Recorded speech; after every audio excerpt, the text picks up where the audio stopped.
ಎಲ್ಲರಿಗೂ ನಮಸ್ಕಾರಗಳು.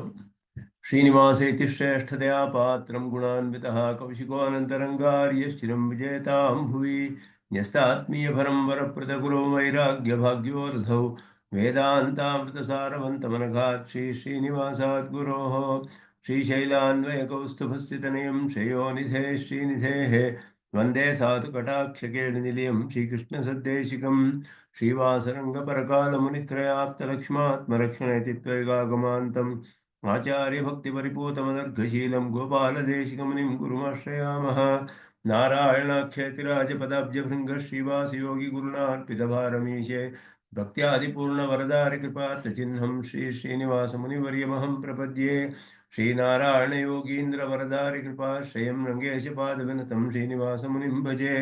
श्रीमान् वेङ्कटनाथार्य कवितार्किकेसरी वेदान्ताचार्यवर्यो मे सन्निधत्तां सदा हृदि यो नित्यमच्युतपदाम्बुजयुग्मरुक्मं व्यामोहतस्तरितराणि तृणाय मेने अस्मद्गुरोर्भगवतोऽस्य दैकसिन्धो रामानुजस्य चरणौ शरणं प्रपद्ये। इति निन्दगतभाष्यार्थाय व्याख्यानेन दर्शिताः वरं सुदर्शनार्यं तं वन्दे कूरकुलाधिपम्। येनोपनिषदां भाष्यं रामानुजमतानुगं रम्यं कृतं प्रपद्ये तं रङ्गरामानुजं मुनिम् अद्भुतं यस्य विक्रान्तं वेदवीथीविशोधने अपरं निगमान्तार्यं प्रपद्ये वीरराघवम्। अतसीगुच्छसच्छायमञ्चितोरस्थलं श्रियाञ्जनाचलशृङ्गारमञ्जलिर्मम गाहताम्। पूर्णमदः पूर्णमिदं पूर्णात् पूर्णमुदच्यते पूर्णस्य पूर्णमादाय पूर्णमेवावशिष्यते। ओम शांति शांति शांति।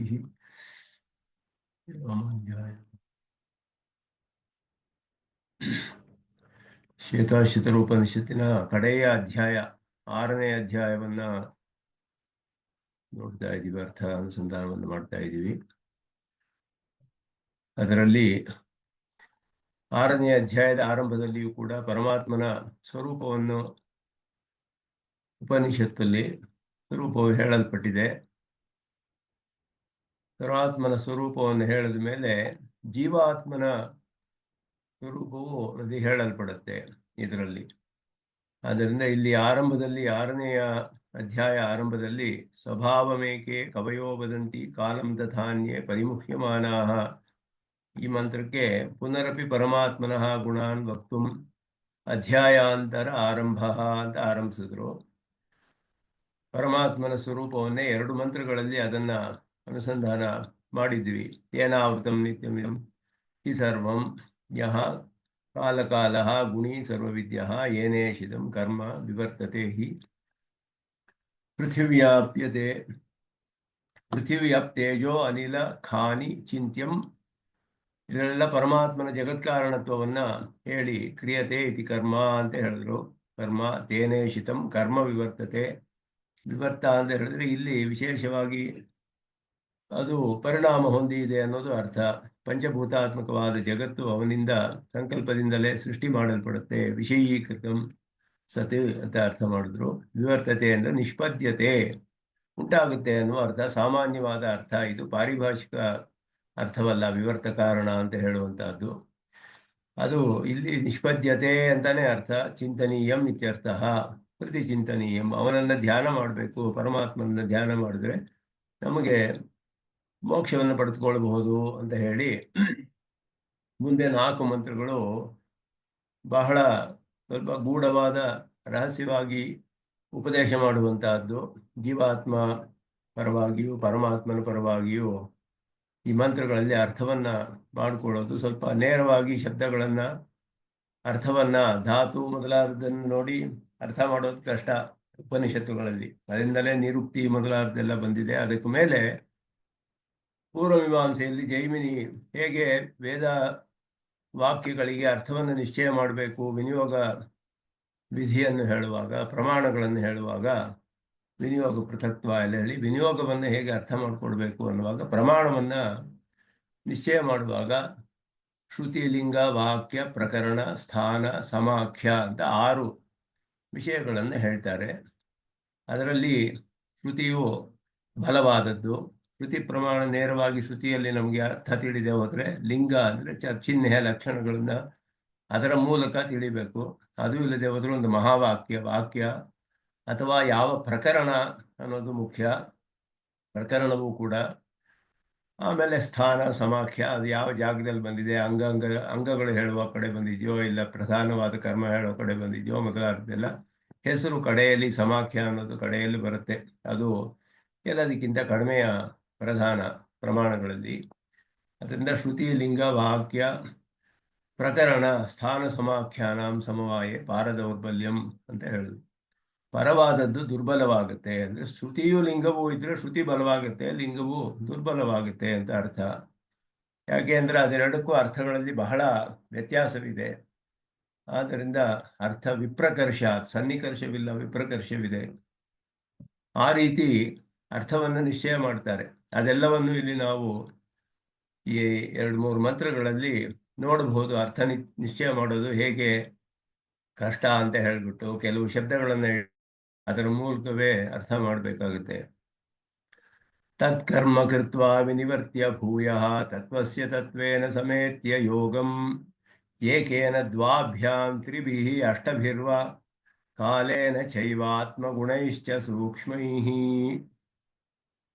ಈ ಮಂತ್ರ ನೇರವಾಗಿ ನೋಡಿದ್ರೆ ಅರ್ಥ ನಮಗೆ ತಿಳಿಯೋದು ಬಹಳ ಕಷ್ಟ.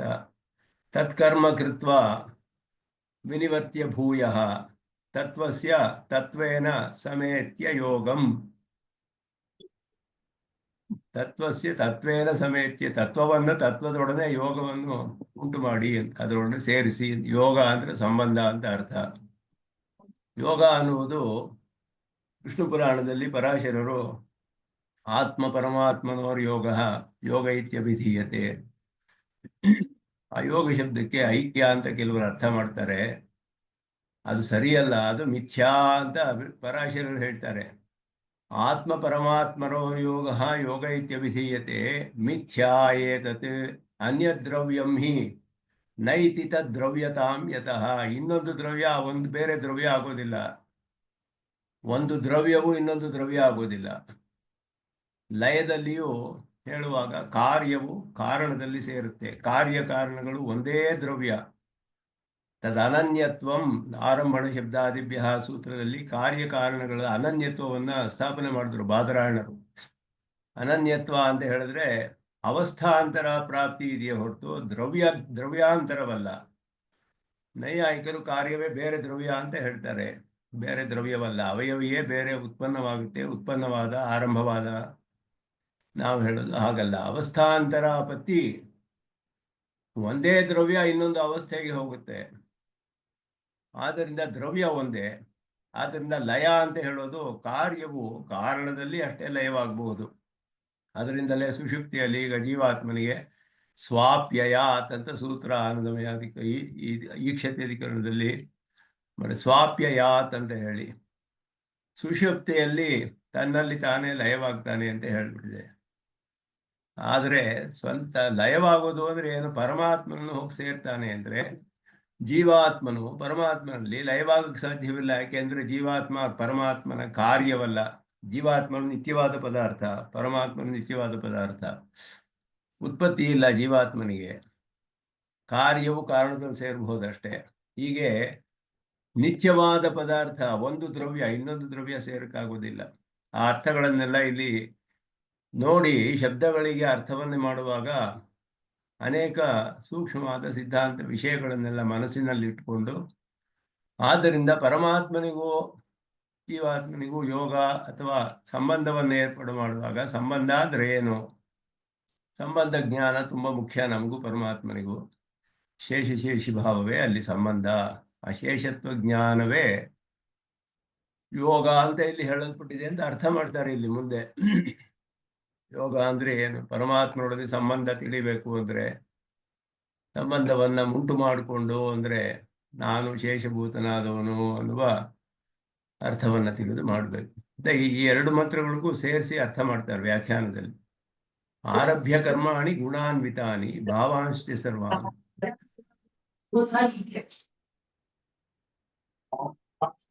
ಮಾಡ್ಕೊಂಬಿಡಿ, ಯಾವ್ದು ಪ್ರಶ್ನೆ ಇಲ್ಲ ಅಂದ್ರೆ ಮ್ಯೂಟ್ ಮಾಡ್ಕೊಂಬಿಡಿ. ಇಲ್ಲ, ಒಂದ್ ಪ್ರಶ್ನೆ ಇದೆ ಕೇಳಕ್ಕೂ. ಹೇಳಿ ಹೇಳಿ ಹೇಳಿ ಹೇಳಿ. ಇಲ್ಲಿ ಜೀವಾತ್ಮ ಪರಮಾತ್ಮ ಬೇರೆ ಬೇರೆ ದ್ರವ್ಯನಾ? ಹೌದು, ಮತ್ತೆ ಒಂದೇ ದ್ರವ್ಯವಲ್ಲವಲ್ಲ. ಜೀವಾತ್ಮನೇ ಬೇರೆ ದ್ರವ್ಯ, ಪರಮಾತ್ಮನೇ ಬೇರೆ ದ್ರವ್ಯ. ಪರಮಾತ್ಮ ವಿಭುವಾದ ದ್ರವ್ಯ, ಸ್ವರೂಪದಲ್ಲಿ ವಿಭು ಅವನು. ಜೀವಾತ್ಮನು ಅಣುವಾದವನು. ಜೀವಾತ್ಮರಲ್ಲಿ ಬದ್ಧ, ನಿತ್ಯ, ಮುಕ್ತ ಅಂತ 3 ವಿಭಾಗ, 3 ಬಗೆಯ ಜೀವಾತ್ಮರುಗಳಿದ್ದಾರೆ. ಎಲ್ಲ ದ್ರವ್ಯ ಒಂದೇ. ಜ್ಞಾನ ಸ್ವರೂಪದವರು. ಜೀವಾತ್ಮ ಒಂದು ದ್ರವ್ಯ, ಪರಮಾತ್ಮ ಒಂದು ದ್ರವ್ಯ, ಅಚೇತನ ಒಂದು ದ್ರವ್ಯ. ಮತ್ತೆ ಆತ್ಮೈಕ ಯೋಗ ಅದಕ್ಕೇನ ಏನು ಹಂಗೆ? ಯೋಗ ಅಂತ ಹೇಳಿದ್ರೆ ಏಕೀಭಾವದಿಂದ ಇರೋದು ಅಂತ ಅರ್ಥ. ಏಕೀಭಾವದಿಂದ ಇರೋದು. ಐಕ್ಯ ಅಂದ್ರೆ ಲಯವಾಗಕ್ಕೆ ಸಾಧ್ಯವಿಲ್ಲ. ಕಾರ್ಯವು ಕಾರಣದಲ್ಲೋಗಿ ಸೇರ್ಬಹುದೇ ಹೊರತು ಬೇರೆ ಒಂದಾಗೋದಿಲ್ಲ. ಕಾರಣಕಾರಿ ಕಾರ್ಯಕಾರಣ ಭಾವವಿಲ್ಲ ಪರಮಾತ್ಮನಿಗೂ ಜೀವಾತ್ಮನಿಗೂ. ಇಲ್ಲಿ ಆತ್ಮ ಗುಣೈಶ್ಚ ಸೂಕ್ಷ್ಮೇ ಅಂತಿದೆ. ಹೇಳ್ತೀನಿ, ಸೂಕ್ಷ್ಮೈ. ಅದು ಅಲ್ಲಿ ಪ್ರಿಂಟಿಂಗ್, ಇಲ್ಲಿ ಸ್ಕ್ಯಾನಿಂಗ್ ಅಲ್ಲಿ ಕ್ಲಿಯರ್ ಆಗಿಲ್ಲ. ಮಿಸ್ಟೇಕ್ ಇದೆಯಾ? ಸ್ಕ್ಯಾನಿಂಗ್ ಇಲ್ಲಿ ಸ್ಕ್ಯಾನ್ ಮಾಡಿದ್ದಾರೆ ಇವರು. ತುಂಬಾ ಮಿಸ್ಟೇಕ್ಸ್ ಇದೆ ಈ ಬುಕ್ ಅಲ್ಲಿ. ಸ್ಕ್ಯಾನಿಂಗ್ ತುಂಬಾ ವಿಷಯಗಳು ಕ್ಲಿಯರ್ ಆಗಿಲ್ಲ, ತುಂಬಾ ಪೇಜ್ಗಳು. ಅದರಿಂದ ಇಲ್ಲಿ ಮೊದಲು ವಿನಿವರ್ತ್ಯ ಅಂತ ಹೇಳಿದ್ರೆ ಬೇರೆ ವಿಷಯಗಳಿಂದ ನಿವೃತ್ತನಾಗಿ ತತ್ಕರ್ಮ ಭೂಯಃ ಕೃತ್ವಾ, ಪರಮಾತ್ಮನ ವಿಷಯಕವಾದ, ಅವನ ಆರಾಧನಾ ರೂಪವಾದ ನಿತ್ಯ ನೈಮಿತ್ಯ ಕರ್ಮಗಳನ್ನು ಬಹಳವಾಗಿ ಮಾಡಿ ಅಂತ ಅರ್ಥ. ಮತ್ತೆ ಮತ್ತೆ ಮಾಡಿ ಅಂದ್ರೆ ನಿರಂತರವಾಗಿ ಮಾಡಿ ಅಂತ ಅರ್ಥ. ವಿನಿವರ್ತ್ಯ ತತ್ಕರ್ಮ ಭೂಯಃ ಕೃತ್ವಾ ಏಕೇನ ದ್ವಾಭ್ಯಾಂ ತ್ರಿಭಿಃ ಅಷ್ಟಭಿರ್ವಾ. ಅದಕ್ಕೆಲ್ಲ ವಿಶೇಷವಾದ ಅರ್ಥ ಹೇಳ್ತಾರೆ ಇಲ್ಲಿ. ತತ್ವೇನ, ತತ್ವಸ್ಯ ಯೋಗಂ ಸಮೇತ್ಯ. ಹೇಗೆ ಅರ್ಥ ಮಾಡ್ತಾರೆ, ತುಂಬ ಕಷ್ಟ ಇದು ಅರ್ಥ. ವ್ಯಾಖ್ಯಾನ ಮಾಡೋದೇ ಅಷ್ಟು ಕಷ್ಟ ಇದಕ್ಕೆ. ಯಾಕೆಂದ್ರೆ ಪ್ರಕರಣವನ್ನು, ಲಿಂಗ ಪ್ರಕರಣ ಮೊದಲಾದ್ದೆಲ್ಲ ಮನಸ್ಸಲ್ಲಿ ಇಟ್ಕೊಂಡು ಅರ್ಥ ಮಾಡ್ಬೇಕಿಲ್ಲಿ. ಜೀವಾತ್ಮನು ಹೇಗೆ ಪರಮಾತ್ಮನನ್ನು ಪಡೆದುಕೊಳ್ಬೋದು, ಜೀವಾತ್ಮ ಪರಮಾತ್ಮರ ಭೇದ ಹೇಳ್ತಾ ಇದೆ ಇಲ್ಲಿ.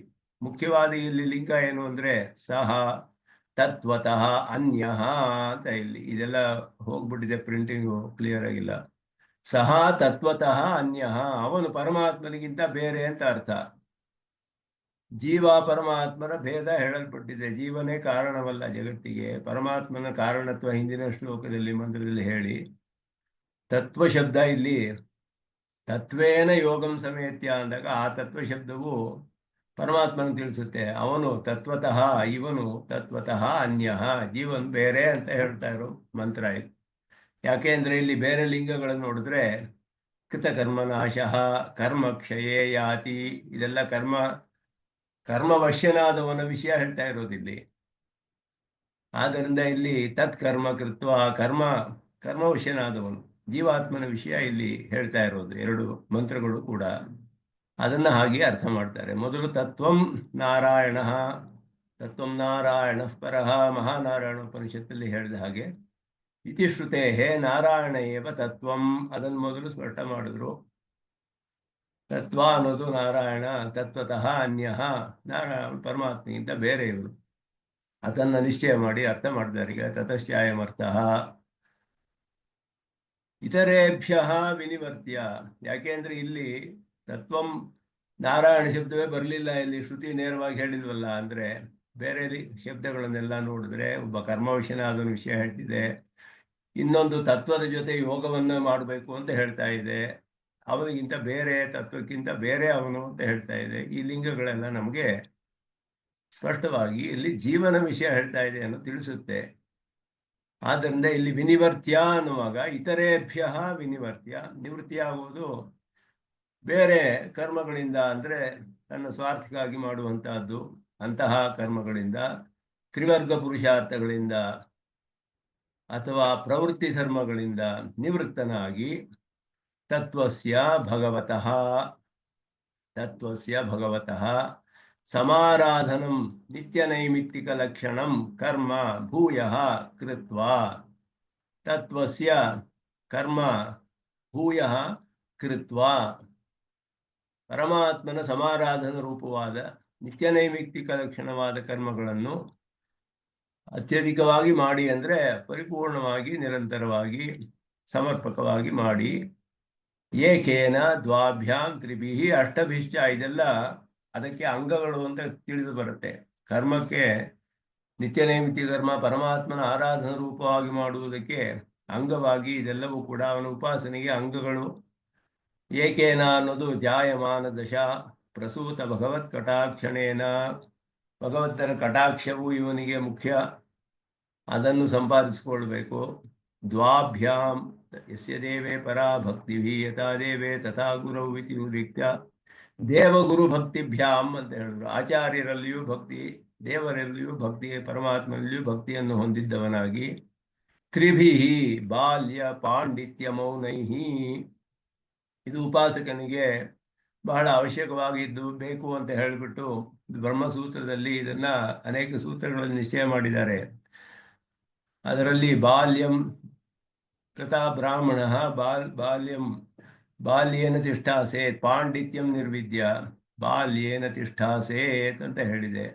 ಒಬ್ಬ ಉಪಾಸಕನು ಪಾಂಡಿತ್ಯವನ್ನು ಪಡೆದುಕೊಂಡು, ಅಂದರೆ ಪಂಡಿತ ಅಂತ ಹೇಳಿದ್ರೆ ಅವನಿಗೆ ವಿವೇಕ ಜ್ಞಾನ ಬರಬೇಕು. ಯಾವುದು ಮಾಡಬೇಕು, ಯಾವುದು ಮಾಡಬಾರ್ದು, ಯಾವುದು ಧರ್ಮ, ಯಾವುದು ಅಧರ್ಮ, ಯಾವುದು ಪ್ರವೃತ್ತಿ ಧರ್ಮ, ಯಾವುದು ನಿವೃತ್ತಿ ಧರ್ಮ, ಇದನ್ನೆಲ್ಲ ಸ್ಪಷ್ಟವಾಗಿ ತಿಳಿಯುವಂತಹ ಜ್ಞಾನ ಪಂಡ ಅಂತ ಹೆಸರು ಅದಕ್ಕೆ.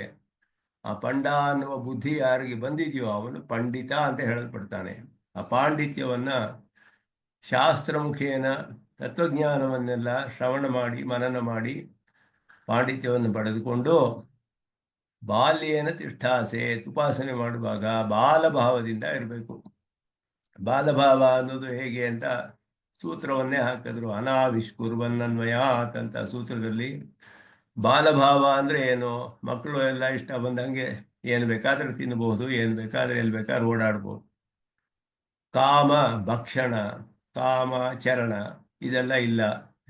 ಬಾಲ್ಯಭಾವ ಅಂದ್ರೆ ತಮ್ಮ ಮಹಿಮೆಯನ್ನ ಅವರು ಪ್ರಕಾಶಪಡಿಸ್ಕೊಳ್ಳೋದಿಲ್ಲ. ಉಪಾಸಕನು ಹಾಗಿರ್ಬೇಕು. ಜಡಭರತನ ಬಗ್ಗೆ ಹೇಳುವಾಗ ಜಡಾಂಧ ಬದಿರೈವ ದರ್ಶಯಾಮಾಸ ಲೋಕಸ್ಯ ಅಂತ ಹೇಳ್ತಾರೆ. ಜಡ ಅಂಧ ಬದಿರ, ಅವನು ನೋಡಿದ್ರೆ ಯಾರೋ ಇವನು ಜಡ ಅಥವಾ ಅಂಧ, ಕಣ್ ಕಾಣಲ್ವೋ ಏನೋ, ಕಿವಿ ಕೇಳಲ್ವೋ ಏನೋ ಅಂತ ತಿಳ್ಕೊಬೇಕಂತೆ. ಸಮ್ಮಾನನ ಪರಾಹಾನಿ, ಯೋಗಿಗೆ ಸಮ್ಮಾನ ಮಾಡಿದ್ರೆ ತುಂಬಾ ದೊಡ್ಡ ಹಾನಿಯಂತೆ ಅವನಿಗೆ. ಸಮ್ಮಾನನ ಪರಾಹಾನಿ ಅಂತ ತಿಳ್ಕೋಬೇಕು. ಜಡಾಂಧ ಭದಿರೇವ ದರ್ಶ್ಯಮ, ಹಾಗೆ ಹೇಳಿದಾಗೆ ಬಾಲ್ಯನ ತಿಷ್ಠಾಸೆ, ತನ್ನ ಮಹಿಮೆಯನ್ನ ಪ್ರಕಾಶಪಡಿಸ್ಕೊಳ್ಬಾರ್ದು, ಹಾಗೆ ಇರ್ಬೇಕು ಅವನು. ಅದರ ಜೊತೆಗೆ ಬಾಲ್ಯವನ್ನು ಪಾಂಡಿತ್ಯ ಬಾಲ್ಯದ ಜೊತೆ ಮೌನ ಅನ್ನೋದು ಹೇಳಿದೆ.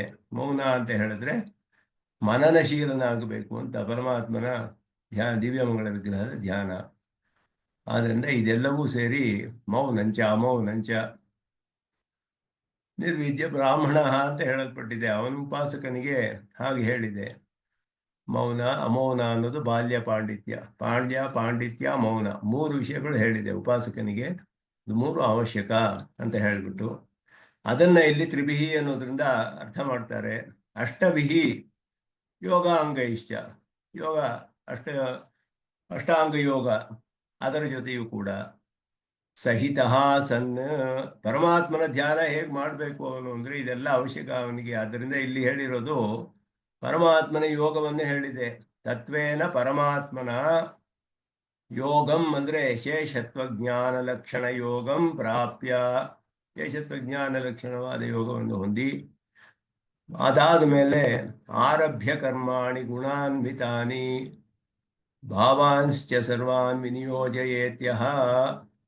ಈ ಉಪಾಸಕನಿಗೆ ಪ್ರಾರಬ್ಧ ಕರ್ಮಗಳು ನಾಶವಾಗುವುದಿಲ್ಲ, ಅನುಭವಿಸಿ ಮುಗಿಸ್ಬೇಕು.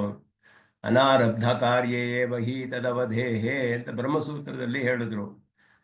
ಅನಾರಬ್ಧ ಕಾರ್ಯ ಇನ್ನು ಫಲ ಕೊಡಕ್ಕೆ ಆರಂಭಿಸದೇ ಇದೆಯಲ್ಲ ಕರ್ಮಗಳು, ಅದು ಮಾತ್ರವೇ ಅವನಿಗೆ ಉಪಾಸನೆ ಆರಂಭಿಸಿದಾಗ ನಾಶವಾಗುತ್ತೆ. ಫಲ ಕೊಡಕ್ಕೆ ಆರಂಭಿಸಿದ್ದನ್ನ ಅವನು ಪೂರ್ಣ ಅನುಭವಿಸಿ ಮುಗಿಸ್ಬೇಕು. ಅದು ಹೇಳಿದೆ ಇಲ್ಲಿ. ಆರಭ್ಯ ಕರ್ಮಾಣಿ ಗುಣಾನ್ವಿತಾನಿ ಭಾವಾಂಶ ಸರ್ವಾನ್ ವಿನಿಯೋಜಯೇತ್ಯಃ. ಆ ಪ್ರಾರಬ್ಧ ಕರ್ಮ ಗುಣಯುಕ್ತಾನಿ ಕರ್ಮಾಣಿ ಅವಲಂಬ್ಯ ವರ್ತಮಾನಾನ್ ಸರ್ವಾನ್ ಕಾಮಾನ್ ಸ್ವಸ್ಮೈ ವಿನಿಯೋಜಯೇತ್ ಭುಂಕ್ತೆ. ಪ್ರಾರಬ್ಧ ಕರ್ಮಗಳನ್ನು ಅನುಭವಿಸ್ತಾನೆ ಅಂತ ಅರ್ಥ. ಅದಕ್ಕೆ ತನ್ನ ತನಗೋಸ್ಕರ ಅದನ್ನೆಲ್ಲ ಉಪಯೋಗಿಸ್ಕೊಳ್ತಾನೆ ಅಂತ ಹೇಳಿದ್ರೆ ಎಲ್ಲವನ್ನು ಕೂಡ ಅವನು ಪ್ರಾರಬ್ಧ ಕರ್ಮವನ್ನು ಅನುಭವಿಸಿ ಮುಗಿಸ್ತಾನೆ. ಆಗ ತೇಷಾಂ ಅಭಾವೇ ಕೃತಕರ್ಮ ನಾಶಃ, ಕರ್ಮಗಳೆಲ್ಲ ನಾಶವಾಗುತ್ತೆ. ಸಹ ತೇಷಾಂ ಕರ್ಮ ಫಲ ಭೋಗಾನಾಂ ಅವಸಾನೆ, ಪ್ರಾರಬ್ಧ ಕರ್ಮವನ್ನು ಪೂರ್ಣವಾಗಿ ಮುಗಿಸಿದಾಗ ಫಲಾಪವರ್ಗಿತೆಯ ಕರ್ಮಣಾಂ ನಾಶಾತ್, ಅದಕ್ಕೆ ಮೋಕ್ಷವೇ ಫಲ. ಆದ್ದರಿಂದ ಕರ್ಮಗಳೆಲ್ಲ ನಾಶವಾಗುವುದರಿಂದ ತಸ್ಯ ತಾವದೇವ ಚಿರಂ ಯಾವನ್ನ ವಿಮೋಕ್ಷ್ಯೆ ಅಂತ ಚಾಂದೋಗ್ಯ ಶ್ರುತಿಯಲ್ಲಿ ಹೇಳಿದ ಹಾಗೆ ಕರ್ಮಕ್ಷಯೇ ಬ್ರಹ್ಮ ಯಾತಿ ಪ್ರಾಪ್ನೋತಿ, ಸಹ ಯಾತಿ, ಬ್ರಹ್ಮವನ್ನು ಪಡೆದುಕೊಳ್ತಾನೆ. ಸಹ ತತ್ವತಃ ಅನ್ಯಃ, ಅವನು, ಇದೇ ಮುಖ್ಯವಾದ ಉಪದೇಶ ಇಲ್ಲಿ, ತತ್ವತಃ ಅನ್ಯ ಏವ, ಪರಮಾತ್ಮನಿಗಿಂತ ಬೇರೆ. ಅತಃ ನ ಐಕ್ಯ ಶಂಕಾ ಕಾರ್ಯ ಇತಿ ಭಾವ, ಪರಮಾತ್ಮನು ಜೀವಾತ್ಮನಿಗೂ ಐಕ್ಯವನ್ನ ಹೇಳ್ತಾ ಇಲ್ಲ, ಅದನ್ನು ಸಂದೇಹ ಇಲ್ಲ. ಆ ಸಂದೇಹವನ್ನ ತಳ್ಳಿ ಹಾಕ್ತಿದೆ ಅವನು ಯಾತಿ. ಈ ಶ್ಲೋಕಕ್ಕೆ ಎಷ್ಟು ಅರ್ಥ, ಎರಡು ಮಂತ್ರಗಳಿಗೆ ಹೇಗೆ ಅನ್ವಯ ಮಾಡ್ತಾರೆ ಅಂದರೆ ತುಂಬಾ ಅದು ಅನೇಕ ಶಾಸ್ತ್ರೀಯವಾದ ರೀತಿಯಲ್ಲಿ ನ್ಯಾಯಗಳನ್ನೆಲ್ಲ ಇಟ್ಕೊಂಡು ಪ್ರಮಾಣಗಳ ಪೂರ್ವಕವಾಗಿ ನಿಶ್ಚಯ ಮಾಡಬೇಕು. ತುಂಬ ಕಷ್ಟ ಮಾಡೋದು ಅದು. ಅದಕ್ಕೆ ಹಾಗೆ ಅರ್ಥ ಮಾಡಿದ್ದಾರೆ ಇಲ್ಲಿ. ತತ್ಕರ್ಮ ಕೃತ್ವಾ ವಿನಿವರ್ತ್ಯ ಭೂಯಃ ತತ್ವಸ್ಯ ತತ್ವೇನ ಸಮೇತ್ಯ ಯೋಗಂ ಏಕೇನ ದ್ವಾಭ್ಯಾಂ ತ್ರಿಭಿರಷ್ಟಭಿರ್ವ ಕಾಲೇನ ಚೈವ ಆತ್ಮಗುಣೈಶ್ಚ ಸೂಕ್ಷ್ಮೈ. ಇದೆಲ್ಲ ಕರ್ಮ ಗುಣಗಳು ಅಂದರೆ ಪ್ರಾರಬ್ಧತ್ವ ಗುಣಯುಕ್ತಾನಿ ಕರ್ಮಾಣಿ ಅಂತ ಹೇಳಿದ್ರು. ಸಹಿತಸ್ಸನ್ನೇ ಅಷ್ಟಭಿಹಿ ಅಂಗೈಹಿ ಮೊದಲಾದದ್ದು. ಇವುಗಳ ಜೊತೆ ಎಲ್ಲ ಅವನು ಅದನ್ನೆಲ್ಲ ಪೂರ್ಣವಾಗಿ ಆರಭ್ಯ ಕರ್ಮಾಣಿ ಗುಣಾನ್ವಿತಾನಿ ಭಾವಾಂಶ ಸರ್ವಾನ್ ವಿನಿಯೋಜಯೇ, ಪ್ರಾರಬ್ಧ ಕರ್ಮಗಳನ್ನೆಲ್ಲ ಪೂರ್ಣವಾಗಿ ಅನುಭವಿಸಿ ಪರಮಾತ್ಮನ ಕಟಾಕ್ಷದಿಂದಲೂ ಅವನ ಪ್ರಸಾದವೇ ಬಹಳ ಪ್ರಧಾನವಾದದ್ದು. ಮತ್ತೆ ಪರಮಾತ್ಮನಲ್ಲಿಯೂ ಆಚಾರ್ಯರಲ್ಲಿಯೂ ಭಕ್ತಿಯನ್ನು ಹೊಂದಿದವನಾಗಿ, ಹಾಗೆಯೇ ಪಾಂಡಿತ್ಯ, ಬಾಲ್ಯ, ಮೌನ, ಶ್ರುತಿಯಲ್ಲಿ ಹೇಳಲ್ಪಟ್ಟ ಈ ಆತ್ಮಗುಣಗಳು ಮೊದಲಾದೆಲ್ಲ ಹೇಳಿ ಧ್ಯಾನಪರನಾಗಿ ಇದ್ದುಕೊಂಡು ಮನನಶೀಲನಾಗಿದ್ದು ಅಷ್ಟಾಂಗ ಯೋಗವನ್ನು ಅದರ ಮೂಲಕ ಭಕ್ತಿಯೋಗವನ್ನು ಮಾಡಿ ತನ್ನ ಪ್ರಾರಬ್ಧ ಕರ್ಮಗಳನ್ನೆಲ್ಲ ಪೂರ್ಣವಾಗಿ ಅನುಭವಿಸಿ ಮುಗಿಸಿ ಆ ಕರ್ಮಗಳೆಲ್ಲ ಮುಗಿದಾಗ ತೇಷಾಮಭಾವೇ ಕೃತಕರ್ಮ ನಾಶಃ ಕೃತಕ್ಷಯೇ ಯಾತಿ ಸಹ ತತ್ವತಃ ಅನ್ಯಃ, ಅವನು ಪರಮಾತ್ಮನಿಗಿಂತ ಬೇರೆಯಾದವನು, ಅವನ ಜೊತೆ ಐಕ್ಯವಿಲ್ಲ ಅನ್ನೋದು ಇಲ್ಲಿ. ಯಾಕೆಂದರೆ ಶ್ವೇತಾಶ್ವತದಲ್ಲಿ ಪೂರ್ಣವಾಗಿ ಭೇದವೇ ಉಪದೇಶಿಸಲ್ಪಟ್ಟಿದೆ. ಜೀವನಿಗೂ ಪರಮಾತ್ಮನಿಗೂ ಭೇದವು ಅನೇಕ ಮಂತ್ರಗಳಲ್ಲಿ ಬಂದ್ಬಿಟ್ಟಿದೆ. ಶ್ವೇತಾಶ್ವತದಲ್ಲಿ ಅದು ಒಂದು ಪ್ರಧಾನವಾದ ಉಪದೇಶ. ಅದಾದ ಮೇಲೆ ಈ ಉಪಾಸನೆಗೆ, ಪರಮಾತ್ಮನ ಉಪಾಸನೆಗೆ ಮೊದಲು ತನ್ನ ಜೀವಾತ್ಮನ ಸಾಕ್ಷಾತ್ಕಾರ ಮಾಡ್ಕೊಳ್ಬೇಕು ಅನ್ನೋದು ಕೂಡ ಈಗ ಹೇಳಲ್ಪಡುತ್ತೆ. ಆದಿಹಿ ಸ ಸಂಯೋಗ ನಿಮಿತ್ತ ಹೇತು ಪರಃ ತ್ರಿಕಾಲಾತ್ ಅಕಲಃ ಅಪಿ ದೃಷ್ಟಃ ತಂ ವಿಶ್ವಸ್ಯ ಭವಭೂತಮೀಡ್ಯಂ ದೇವಂ ಸ್ವಚಿತ್ತಸ್ಥಂ ಉಪಾಸ್ಯ ಪೂರ್ವಂ. ಈ ಮಂತ್ರವು ಕೂಡ ಬರೀ ಸಂಸ್ಕೃತದ ಜ್ಞಾನದಿಂದ ಏನೂ ಅರ್ಥವಾಗಲ್ಲ ನಮಗೆ. ನಿರುಕ್ತ ಪೂರ್ವಮೀಮಾಂಸಾ ನ್ಯಾಯಗಳೆಲ್ಲ ಇಟ್ಕೊಂಡೇ ನಾವು ಇದನ್ನು ಅರ್ಥ ಮಾಡ್ಕೊಳ್ಬೇಕು. ತುಂಬ ಕಷ್ಟವಾದ, ಅರ್ಥ ಮಾಡೋದು ಬಹಳ ಕಷ್ಟ. ಪ್ರಕರಣಕ್ಕೆ ಅನುಗುಣವಾಗಿ ಪೂರ್ವಾಪರವನ್ನೆಲ್ಲ ನೋಡಿ ಇಲ್ಲಿ ಉಪಾಸ್ಯ ಪೂರ್ವಂ ಅನ್ನೋದು ಒಂದು ಮುಖ್ಯವಾದ ಶಬ್ದ ಕಡೆಯಲ್ಲಿ ಹೇಳಿರೋದು. ಉಪಾಸ್ಯ ಪೂರ್ವಂ, ಪರಮಾತ್ಮನ ಉಪಾಸನೆಗೆ ಮೊದಲು ಒಂದು ಉಪಾಸನೆ ಹೇಳಲ್ಪಟ್ಟಿದೆ. ಪೂರ್ವಂ ಅಂದರೆ ಮೊದಲು ಅಂತ ಅರ್ಥ. ಭಕ್ತಿಯೋಗಕ್ಕೆ ಮೊದಲು ಹೇಳಿರುವುದು ಯಾವುದು ಅಂತ ಹೇಳಿದ್ರೆ ಆತ್ಮ ಸಾಕ್ಷಾತ್ಕಾರ, ಆತ್ಮಾವಲೋಕನ. ಅದನ್ನು ಮಾಡಿಕೊಂಡೇ ಅವನು ಪರಮಾತ್ಮನ ಅವಲೋಕನ ಮಾಡಬೇಕು. ಆತ್ಮ ಸಾಕ್ಷಿ ಮಾಡಿ ಪರಮಾತ್ಮನ ಸಾಕ್ಷಾತ್ಕಾರ. ಆದ್ದರಿಂದ ಇಲ್ಲಿ ಹೇಳಿರುವ ವಿಷಯವೂ ಕೂಡ ಇಲ್ಲಿ ಪರಮಾತ್ಮನ ತನ್ನ ಸ್ವಾತ್ಮ ಸಾಕ್ಷಾತ್ಕಾರವನ್ನು ಮಾಡಿಕೊಳ್ಬೇಕು, ಅದನ್ನು ಹೇಳಿದೆ ಇಲ್ಲಿ ಅಂತ ಹೇಳ್ತಾರೆ. ಪರಮಾತ್ಮ ಉಪಾಸನಮಪಿ ಸ್ವಾತ್ಮೋಪಾಸನ ಪೂರ್ವಕಂ ಕರ್ತವ್ಯಂ ಇತ್ಯಾಹ. ಅದುವೇ ಇಲ್ಲಿ ಲಿಂಗ. ಉಪಾಸ್ಯ ಪೂರ್ವಂ ಅನ್ನೋದು ಲಿಂಗ, ಅದು ಚಿಹ್ನೆ, ಅದು ತಿಳಿಸುತ್ತೆ. ಇಲ್ಲಿ ಈ ಮಂತ್ರದಲ್ಲಿ ನೇರವಾಗಿ ಈ ವಿಷಯಗಳೆಲ್ಲ ತಿಳಿದೇ ಹೋದ್ರು ಈ ಉಪಾಸ್ಯ ಪೂರ್ವಂ ಮೊದಲಾದ ತಿಳಿಯುತ್ತೆ ಇಲ್ಲಿ. ಅದರಿಂದ ನಾವು ತಿಳಿಬಹುದು ಇಲ್ಲಿ ಪರಮಾತ್ಮ ಉಪಾಸನಮಪಿ ಸ್ವಾತ್ಮ ಉಪಾಸನ ಪೂರ್ವಕಂ ತಿಳಿಯುತ್ತೆ. ಅದನ್ನ ಇಲ್ಲಿ ಹೇಳಲ್ಪಟ್ಟಿದೆ ಅಂದ್ರು. ಸಹ ಇಲ್ಲಿ ಹೇಳಿ ಆದಿ ಸಹ, ಇಲ್ಲಿ ಹೇಳಿರುವ ಸಹ ಅನ್ನುವುದು ಜೀವಾತ್ಮನ ಹಿಂದಿನ ಮಂತ್ರದಲ್ಲಿ ಹೇಳಿದ ಮಂತ್ರಕ್ಕೂ ಇದಕ್ಕೂ ಸಂಗತಿ. ಪೂರ್ವ ಮಂತ್ರೋಕ್ತ ಜೀವ ಪರಮಾತ್ಮನಿಗಿಂತ ಬೇರೆ ಅಂತ ಹೇಳಲ್ಪಟ್ಟನಲ್ಲ, ಅವನು ಉಪಾಸನೆ ಮಾಡಿ ಅವನನ್ನು ತಳ್ಕೋಬೇಕು. ಎಲ್ಲ ಕರ್ಮವೆಲ್ಲ ನಾಶವಾದ ಮೇಲೆ ಆ ಉಪಾಸನೆಗೆ ಮೊದಲು ತನ್ನ ಸಾಕ್ಷಾತ್ಕಾರ ಮಾಡ್ಕೊಳ್ಬೇಕು. ಮೊದಲು ಪೂರ್ವಂ ಉಪಾಸ್ಯ, ಅದು ಇಲ್ಲಿ ಹೇಳಲ್ಪಡುತ್ತೆ. ಸಂಯೋಗೆ ನಿಮಿತ್ತ ಹೇತು, ಸಮೀಚೀನ ಪರಮಾತ್ಮ ಯೋಗೆ, ಪರಮಾತ್ಮನ ಒಡನನ್ನು ಸೇರಿಸ್ಕೊಳ್ಳೋದಕ್ಕೆ ಅಂದ್ರೆ ತತ್ಪ್ರಾಪ್ತವು ಅಂತ ಅರ್ಥ. ಪರಮಾತ್ಮನನ್ನು ಪಡೆದುಕೊಳ್ಳಲು, ಪರಮಾತ್ಮನೊಡನೆ ಪೂರ್ಣವಾದ ಯೋಗವನ್ನು, ಸಮೀಚೀನ ಯೋಗ ಅಂತ ಹೇಳಿದ್ರೆ ನಮಗೆ ಸುಷುಪ್ತಿಯಲ್ಲಿಯೂ ಪರಮಾತ್ಮನ ಯೋಗ ಉಂಟಾಗುತ್ತೆ, ಮರಣದಲ್ಲಿಯೂ ಉಂಟಾಗುತ್ತೆ, ಪ್ರಳಯದಲ್ಲಿಯೂ ಉಂಟಾಗುತ್ತೆ. ಇದೆಲ್ಲ ಸಮೀಚೀನವಾದ ಯೋಗವಲ್ಲ, ಇದೆಲ್ಲ ಕರ್ಮದ ದೋಷದಿಂದ ಬರುವಂತಹ ಯೋಗಗಳು. ಮೋಕ್ಷದಲ್ಲಿಯೇ ಸಮೀಚೀನವಾದ ಯೋಗ ಉಂಟಾಗೋದು, ಪರಮಾತ್ಮನ ಪ್ರಾಪ್ತವಾಗಿ ಅವನ ಅನುಭವ ಆಗಬೇಕು. ಅದುವೇ ಸರಿಯಾದ ಯೋಗ, ಪರಮಾತ್ಮನೊಡನೆ ಸಂಬಂಧ ಆಗಲೇ ನಮಗೆ ಉಂಟಾಗೋದು. ಈ ಬೇರೆ ಅವಸ್ಥೆಗಳೆಲ್ಲ ಪರಮಾತ್ಮನ ಅನುಭವವೇ ಇಲ್ಲ ಇವನಿಗೆ, ಏನು ತಿಳಿಯೋದಿಲ್ಲ. ಸುಷುಪ್ತಿಯಲ್ಲೂ ಏನು ತಿಳಿಯಲ್ಲ, ಮರಣದಲ್ಲಿಯೂ ಏನು ತಿಳಿಯೋದಿಲ್ಲ, ಪ್ರಳಯದಲ್ಲಿಯೂ ಏನು ತಿಳಿಯೋದಿಲ್ಲ. ಅಲ್ಲ ಅವಸ್ಥೆ, ಈ ಅವಸ್ಥೆಗಳಲ್ಲೆಲ್ಲ ಪರಮಾತ್ಮನೊಡನೆ ಸಂಬಂಧ ಯೋಗ ಉಂಟಾಗುತ್ತೆ ಅವನಿಗೆ. ಆದರೆ ಅದು ಯಾವುದು ಸಮೀಚೀನವಾದ ಯೋಗವಲ್ಲ. ಆದ್ದರಿಂದ ಅವನು ಇಂದ್ರನು ಹೇಳ್ತಾನೆ ದಹರ ವಿದ್ಯೆಯಲ್ಲಿ ಕಡೆಯಲ್ಲಿ ಬರುವಾಗ ಪ್ರಜಾಪತಿ ವಾಕ್ಯದಲ್ಲಿ ಹೇಳುವಾಗ, ನಾಹಮತ್ರ ಭೋಗ್ಯಂ ಪಶ್ಯಾಮಿ, ಇದೆಲ್ಲ ಯಾವುದು ಭೋಗ್ಯವೇ ಅಲ್ಲ, ನನಗೆ ಯಾವ ಅನುಭವವೂ ಇಲ್ಲದೆ ಇರೋ ಈ ಅವಸ್ಥೆ ಯಾಕೆ, ಇದು ನನಗೆ ಸರಿ ಹೋಗೋದಿಲ್ಲ ಅಂತ ಹೇಳ್ದ. ಕಡೆಯಲ್ಲಿ ಅವನು ಉಪದೇಶ ಮಾಡ್ತಾನೆ ಪ್ರಜಾಪತಿ ಇಂದ್ರನಿಗೆ, ಇದು ಸಮೀಚೀನ ಪರಮಾತ್ಮನ ಯೋಗೆ, ಸಂಯೋಗೆ ಅನ್ನುವಾಗ ಸಂ ಅನ್ನೋ ಉಪಸರ್ಗಕ್ಕೆ ಸಮೀಚೀನ ಪರಮಾತ್ಮ ಯೋಗೆ ಅಂತ ಅರ್ಥ ಮಾಡಿದ್ರು. ಅಂದರೆ ತತ್ಪ್ರಾಪ್ತವು ಅಂತ ಅರ್ಥ. ಅವನು ಪಡೆದುಕೊಂಡಾಗ ಆದಿಹಿ ಕಾರಣಂ ಪ್ರಧಾನ ಹೇತು ಇತಿ ಯಾವತ್ತು, ಪರಮಾತ್ಮನನ್ನು ಯೋಗ ಪಡೆದುಕೊಳ್ಳೋದಕ್ಕೆ ಕಾರಣನಾದವನು ಇಲ್ಲಿ ಜೀವಾತ್ಮನೇ ಉಪಾಸಕನನ್ನು ಹೇಳಲ್ಪಟ್ಟಿದ್ದಾನೆ. ಇಲ್ಲಿ ಆದಿಹಿ ಅಂತ ಹೇಳೋದು ಕಾರಣಂ ಪ್ರಧಾನ ಹೇತು ರೀತಿ ಯಾವತ್, ಅವನು ಕಾಲತ್ರಯ ಪರಿಚ್ಛಿನ್ನಾತ್, ಇಲ್ಲಿ ಹೇಳುವಾಗ ತ್ರಿಕಾಲಾತ್ ಅಂತ ಹೇಳಿದ್ರು. ತ್ರಿಕಾಲಾತ್ ಅಕಲಹ ಪರಹ ಅಕಲಹ. ಅಕಲಹ ಅಂದ್ರೆ ಕಲೆ ಅಂದ್ರೆ ಪಾರ್ಟ್ ಅಂತ ಅರ್ಥ, ಭಾಗ. ಕಲಾ ಅಂದ್ರೆ ಭಾಗ. ಚಂದ್ರನ ಕಲೆಗಳು ಅಂತ ಹೇಳೋದು ಭಾಗಗಳು. ಅದು ಅವನ ಪಕ್ಷಗಳಲ್ಲಿ ಒಂದೊಂದು ಕಲೆ ಹೆಚ್ಚಾಗ್ತಾ ಹೋಗುತ್ತೆ. ಶುಕ್ಲ ಪಕ್ಷದಲ್ಲಿ, ಕೃಷ್ಣ ಪಕ್ಷದಲ್ಲಿ ಒಂದೊಂದು ಕಲೆ ಕಡಿಮೆ ಆಗ್ತಾ ಬರುತ್ತೆ ಅಂತ ಒಂದೊಂದು ಭಾಗ. ಕಲಾ ಅಂದ್ರೆ ಭಾಗ. ಕಲಹ ಅಕಲಹ ಅಂದ್ರೆ ನಿರವಯವಿ ಅಂತ ಅರ್ಥ. ಪರಹ ಅಂದ್ರೆ ಅದಕ್ಕಿಂತ ಶ್ರೇಷ್ಠ ಉತ್ತಮನಾದವನು, ಮೇಲ್ಪಟ್ಟವನು. ತ್ರಿಕಾಲಾತ್ ಪರಹ, ತ್ರಿಕಾಲಾತ್ ಅಂದ್ರೆ ಮೂರು ಕಾಲಗಳಲ್ಲಿ ಪರಿಚ್ಛಿನ್ನವಾದದ್ದು ಅಂತ ಅರ್ಥ. ಕಾಲತ್ರಯ ಪರಿಚ್ಛಿನ್ನಾತ್ ಅಚೇತನ ಅಂತ ಅರ್ಥ. ತ್ರಿಕಾಲಾತ್ ಅಂದ್ರೆ ಕಾಲತ್ರಯ ಪರಿಚ್ಛಿನ್ನವಾದ, ಅಚೇತನಕ್ಕಿಂತ ಪರತ್ವೇನ ಭಿನ್ನತ್ವೇನ ನಿರವಯವತ್ವೇನ ಶಾಸ್ತ್ರ ದೃಷ್ಟ.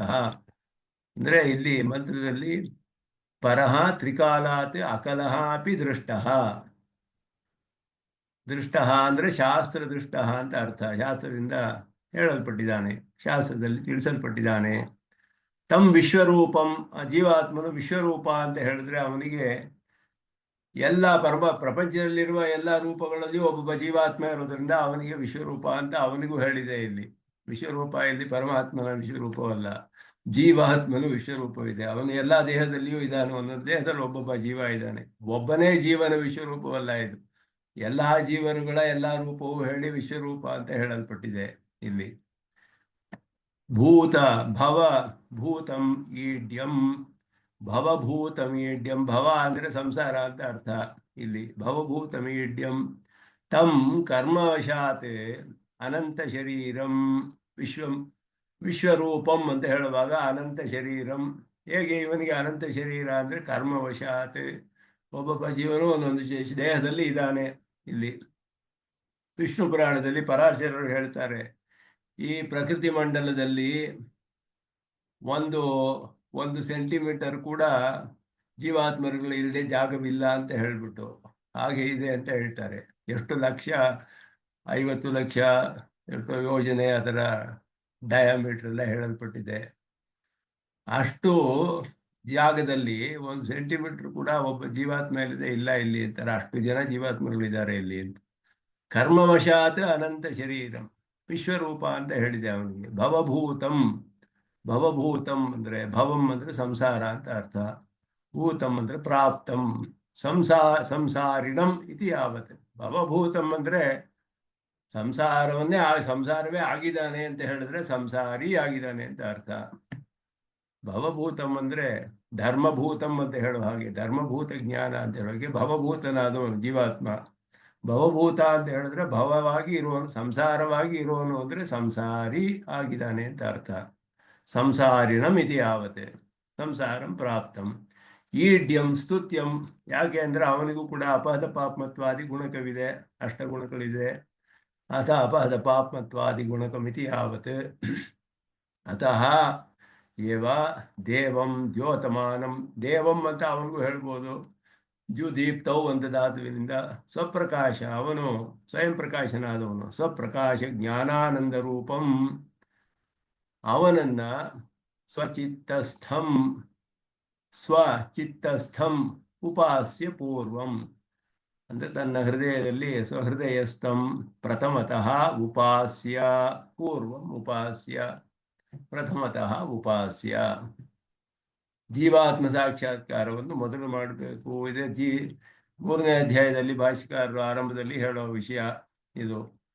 ಗೀತೆಯಲ್ಲಿ ಕರ್ಮಯೋಗ ವಿಷಯವನ್ನು ಆರಂಭಿಸಿದಾಗ ಮೊದಲು 6 ಅಧ್ಯಾಯಗಳಲ್ಲಿ ಆತ್ಮಾವಲೋಕನ ಆತ್ಮ ಸಾಕ್ಷಾತ್ಕಾರ ವಿಷಯ ಹೇಳಿ, ನಂತರ 6 ಅಧ್ಯಾಯಗಳಲ್ಲಿ ಮಧ್ಯಮ ಷಟ್ಕ, ಅದರಲ್ಲಿ ಭಕ್ತಿಯೋಗವು ಹೇಳಲ್ಪಟ್ಟಿದೆ ಅಂತ ಹೇಳಿದಾಗ, ಭಕ್ತಿಯೋಗಕ್ಕೆ ಮೊದಲು ಆರಂಭದಲ್ಲಿ ಮೊದಲು ಒಂದು ಮಹಾವಾಕ್ಯದಲ್ಲಿ ಭಕ್ತಿಯೋಗಂ ಅವತಾರಯಾಮಾಸ ಅಂತ ಭಾಷ್ಯಕಾರರು ಹೇಳಿದ್ರು. ಒಂದು ದೊಡ್ಡ ವಾಕ್ಯ ಆರಂಭದಲ್ಲಿ, ಗೀತಾಶಾಸ್ತ್ರದ ಆರಂಭ ವಾಕ್ಯ ಶ್ರೀಯಪತಿ ಅಂತ ಹೇಳಿ ಆರಂಭಿಸುವುದು ಭಕ್ತಿಯೋಗಂ ಅವತಾರಯಾಮಾಸ. ಭಕ್ತಿಯೋಗವನ್ನ ಉಪದೇಶ ಮಾಡ್ತಿದ್ದಾನೆ ಪರಮಾತ್ಮ ಈ ಗೀತಾಶಾಸ್ತ್ರದಲ್ಲಿ.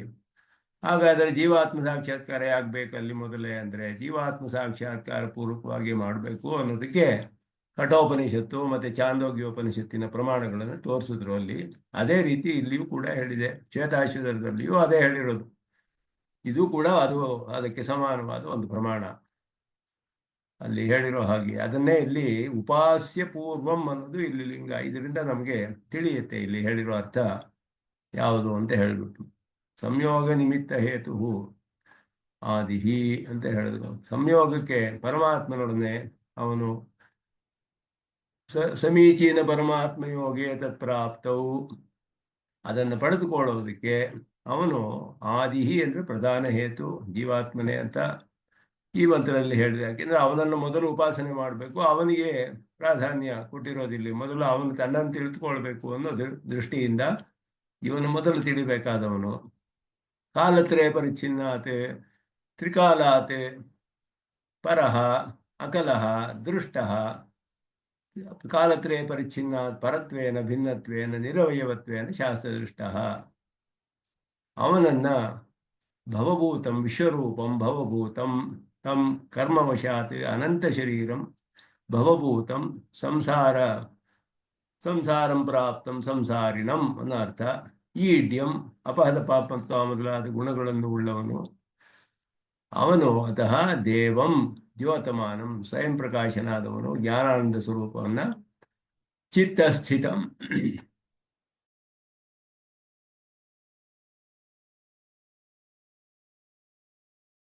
ಸ್ಪಷ್ಟವಾಗಿ ಮಾಡ್ತಾರೆ ಇಲ್ಲಿ.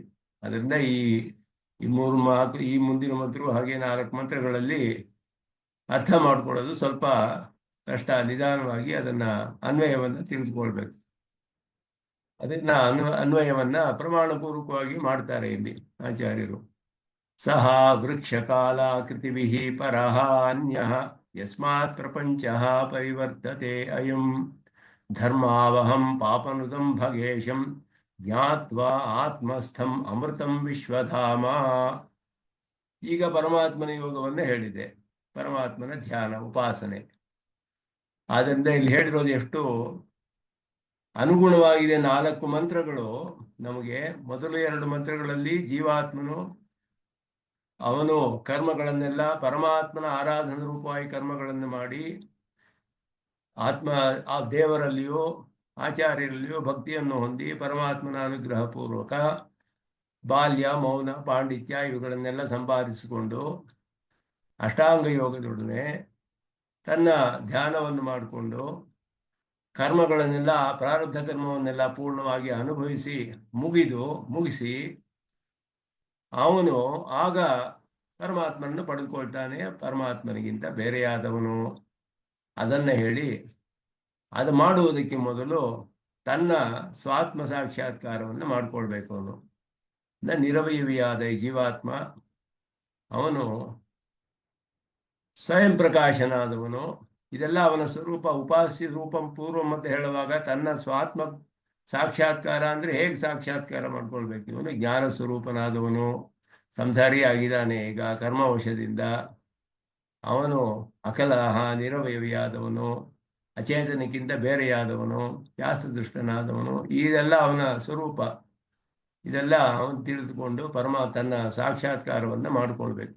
ಅದಾದ ಮೇಲೆ ಈಗ ಪರಮಾತ್ಮನ ಸಾಕ್ಷಾತ್ಕಾರ ಸವೃಕ್ಷೇತಿ ಅಂತ ಹೇಳುತ್ತೆ.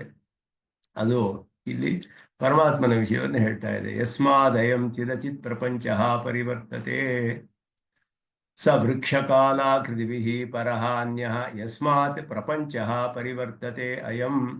ಯಸ್ಮಾತ್ ಅಯಂ ಪ್ರಪಂಚ ಪರಿವರ್ತತೆ. ಯಾವ ಪರಮಾತ್ಮನಿಂದ ಈ ಪ್ರಪಂಚ, ಚಿದಾತ್ಮಕವಾದ ಈ ಪ್ರಪಂಚವು ಪರಿವರ್ತತೆ ಅಂದರೆ ಪ್ರವೃತ್ತವಾಗಿದೆಯೋ, ಸೃಷ್ಟಿ ಪ್ರಳಯ ಎಲ್ಲ ಮಾಡಲ್ಪಡ್ತಾ ಇದೆ, ಹೀಗೆ ನಡೆಸ್ಕೊಂಡು ಹೋಗ್ತಾ ಇದ್ದಾನೆ. ಅದನ್ನ ಸಹ ವೃಕ್ಷಕಾಲಾಕೃತಿಭಿಃ ಪರಃ ಅನ್ಯಃ. ವೃಕ್ಷಕಾಲ ಆಕೃತಿಭಿಃ ಅನ್ನೋದು ಅಚೇತನ, ಕಾಲ ಮತ್ತೆ ಜೀವರಿಗಿಂತ ಬೇರೆಯಾದವನು ಅಂತ ಅರ್ಥ. ಇಲ್ಲಿ ಅನ್ಯಃ ಅಂತ ಹೇಳಿರೋದು, ಪರಃ ಅನ್ಯಃ ಅಂತ ಹೇಳಿರೋದು. ವೃಕ್ಷ ಕಾಲ ಆಕೃತಿಭಿಃ ಇದಕ್ಕೆ ಅರ್ಥ ಮಾಡೋದು ಬಹಳ ಕಷ್ಟ ಈ ಶಬ್ದಗಳಿಗೆ. ವೃಕ್ಷ ಅನ್ನೋದು ಪ್ರಕೃತಿಯ ಪರಿಣಾಮವನ್ನು ತೋರಿಸುತ್ತೆ. ವೃಕ್ಷ ಅಂತ ಹೇಳೋದು ವೃಂಚ್ಛೇದನೆ ಅನ್ನೋದ್ರಿಂದ ನಾಶವಾಗುವಂತಹದ್ದು, ಅನಿತ್ಯವಾದದ್ದು ಅನ್ನೋದ್ರಿಂದ ಪ್ರಕೃತಿಯನ್ನು ಕೂಡ ತಿಳಿಸುತ್ತೆ. ಅದು ವೃಂಚ್ಛೇದನೆ ಎನ್ನುವ ಧಾತುವಿಂದ ಬಂದಿರೋದು ವೃಕ್ಷ ಶಬ್ದ. ಅವನು ಸ ವೃಕ್ಷಕಾಲಾಕೃತಿಭ್ಯ ಪರಃ ಉತ್ಕೃಷ್ಟ. ವೃಕ್ಷ ಶಬ್ದೇನ ಛೇದನಾರ್ಹ ಪ್ರಕೃತಿ ಪ್ರಾಕೃತ ಮುಚ್ಯತೆ. ಪ್ರಕೃತಿ ಅದರಿಂದ ಉಂಟಾದ ಪರಿಣಾಮವಾದ ಪ್ರಾಕೃತ ಪದಾರ್ಥಗಳೆಲ್ಲ ವೃಕ್ಷ ಶಬ್ದದಿಂದ ಉಪಲಕ್ಷಿತವಾಗಿದೆ, ಎಲ್ಲವೂ ಹೇಳಲ್ಪಟ್ಟಿದೆ ಅದರಿಂದ. ಮತ್ತೆ ಕಾಲ ಅನ್ನೋದು ಕಾಲವನ್ನು ತಿಳಿಸುತ್ತೆ. ಆಕೃತಿಭಿಃ ಅನ್ನೋದಕ್ಕೆ ವಿಶೇಷವಾದ ಅರ್ಥವನ್ನು ಹೇಳ್ತಾರೆ ಇಲ್ಲಿ. ಆ ಸಮಂತಾತ್ ಕೃತಿ ಯತ್ನಃ ಯಸ್ಯ ಇತಿ ಆಕೃತಿ ಕರ್ತ ಜೀವ ಅಂತ ಹೇಳಿದ್ರು. ಇದು ಮಾಡೋದು, ಈ ಅರ್ಥ ಮಾಡೋದಕ್ಕೆ ಇದೆಲ್ಲ ನಿರುಕ್ತಿಯಿಂದ ಯೌಗಿಕವಾದ ಅರ್ಥವನ್ನು ಮಾಡಬೇಕಿಲ್ಲಿ. ಪ್ರಕರಣಕ್ಕೆ ಅನುಗುಣವಾಗಿ ಶ್ರುತಿ ಏನು ಹೇಳಲಿಲ್ಲ ಇಲ್ಲಿ, ಜೀವನ ಶಬ್ದವೇ ಬರಲಿಲ್ಲ ಇಲ್ಲಿ. ಆದರೆ ಈ ಪರಹ ಅನ್ಯಃ ಯಸ್ಮಾತ್, ಯಾರಿಂದ ಪ್ರಪಂಚ ಪರಿವರ್ತನೆ ಆಗ್ತಿದೆಯೋ ಇದೆಲ್ಲ ಹೇಳುವಾಗ ಪರಮಾತ್ಮನ ವಿಷಯ ಆದ್ದರಿಂದ ಅದಕ್ಕಿಂತ ಬೇರೆಯಾದವನು ಪರಹ ಅಂತ ಹೇಳುವಾಗ ಚೇತನಾತ್ಮಕವಾದ ಪ್ರಪಂಚ ಎಲ್ಲನೂ ಸೇರಿಸ್ಬೇಕು. ಪ್ರಪಂಚ ಅಂತ ಇಲ್ಲಿ ಹೇಳಿರೋದ್ರಿಂದ ಇಲ್ಲಿ ಅಚೇತನ ವೃಕ್ಷ ಕಾಲದಿಂದ ಹೇಳಲ್ಪಟ್ಟಿದ್ರೆ ಆಕೃತಿ ಎನ್ನುವುದು ಜೀವನ ತಿಳಿಸ್ಬೇಕಾವಾಗ. ಆದ್ದರಿಂದ ಈ ಆಕೃತಿ ಶಬ್ದಕ್ಕೆ ಯೌಗಿಕವಾದ ಅರ್ಥವನ್ನು ತಿಳಿದುಕೊಂಡ್ರೆ ಆ ಸಮಂತಾತ್ ಕೃತಿ ಅಂತ ಅರ್ಥ ಮಾಡಿದ್ರು. ಯತ್ನಃ ಯಸ್ಯ. ಕೃತಿ ಅನ್ನೋದು ಕಾರ್ಯ, ಒಂದು ಕೆಲಸ ಮಾಡಿದಾಗ ಉಂಟಾಗುವಂತಹದ್ದು. ಆದ್ದರಿಂದ ಆಕೃತಿ ಶಬ್ದವು ಕರ್ತಾದ ಜೀವನನ್ನು ತಿಳಿಸುತ್ತೆ. ಪ್ರಕೃತಿ ಕಾಲ ಜೀವೇಭ್ಯ ಉತ್ಕೃಷ್ಟ ಇತ್ಯರ್ಥ. ಅದುವೇ ಇದಕ್ಕೆ ಅರ್ಥ. ಇದಕ್ಕೆ ವೃಕ್ಷ ಕಾಲ ಆಕೃತಿಭಿಃ ಪರಃ ಅನ್ನೋ ಶಬ್ದಕ್ಕೆ ಪ್ರಕೃತಿ ಕಾಲ ಜೀವರಿಗಿಂತ ಉತ್ಕೃಷ್ಟನಾದವನು ಅಂತ ಅರ್ಥ. ಅವನು ಪಾಪನುಗಂ ಧರ್ಮಾವಹಂ ಇದೆರಡು ಪರಮಾತ್ಮನಿಗೆ ವಿಶೇಷಣಗಳು. ಭಗೇಶಂ ಇದೆಲ್ಲ ಪರಮಾತ್ಮನ ವಿಶೇಷಣಗಳು. ಅಮೃತಂ ವಿಶ್ವಧಾಮ ಇದೆಲ್ಲ ಪರಮಾತ್ಮನ ವಿಶೇಷಣಗಳು ಇಲ್ಲಿ ಹೇಳಿರೋದು. ಜ್ಞಾನೋತ್ಪತ್ತಿ ಪ್ರತಿಬಂಧಕ ಪಾಪಾನಿ ಅಪನುದ್ಯ, ದೂರ ತಳ್ಳಿ ಹಾಕ್ಬಿಡ್ತಾನೆ. ಪಾಪನುದಂ ನುದತಿ ಅಂದರೆ ತಳ್ಳೋದು ಅಂತ ಅರ್ಥ. ದೂರದಲ್ಲಿ ತಳ್ಳ ಹಾಕಿಬಿಡ್ತಾನೆ, ಪಾಪಗಳನ್ನೆಲ್ಲ ಹೋಗಿಸ್ತಾನೆ ಅಂತ ಅರ್ಥ.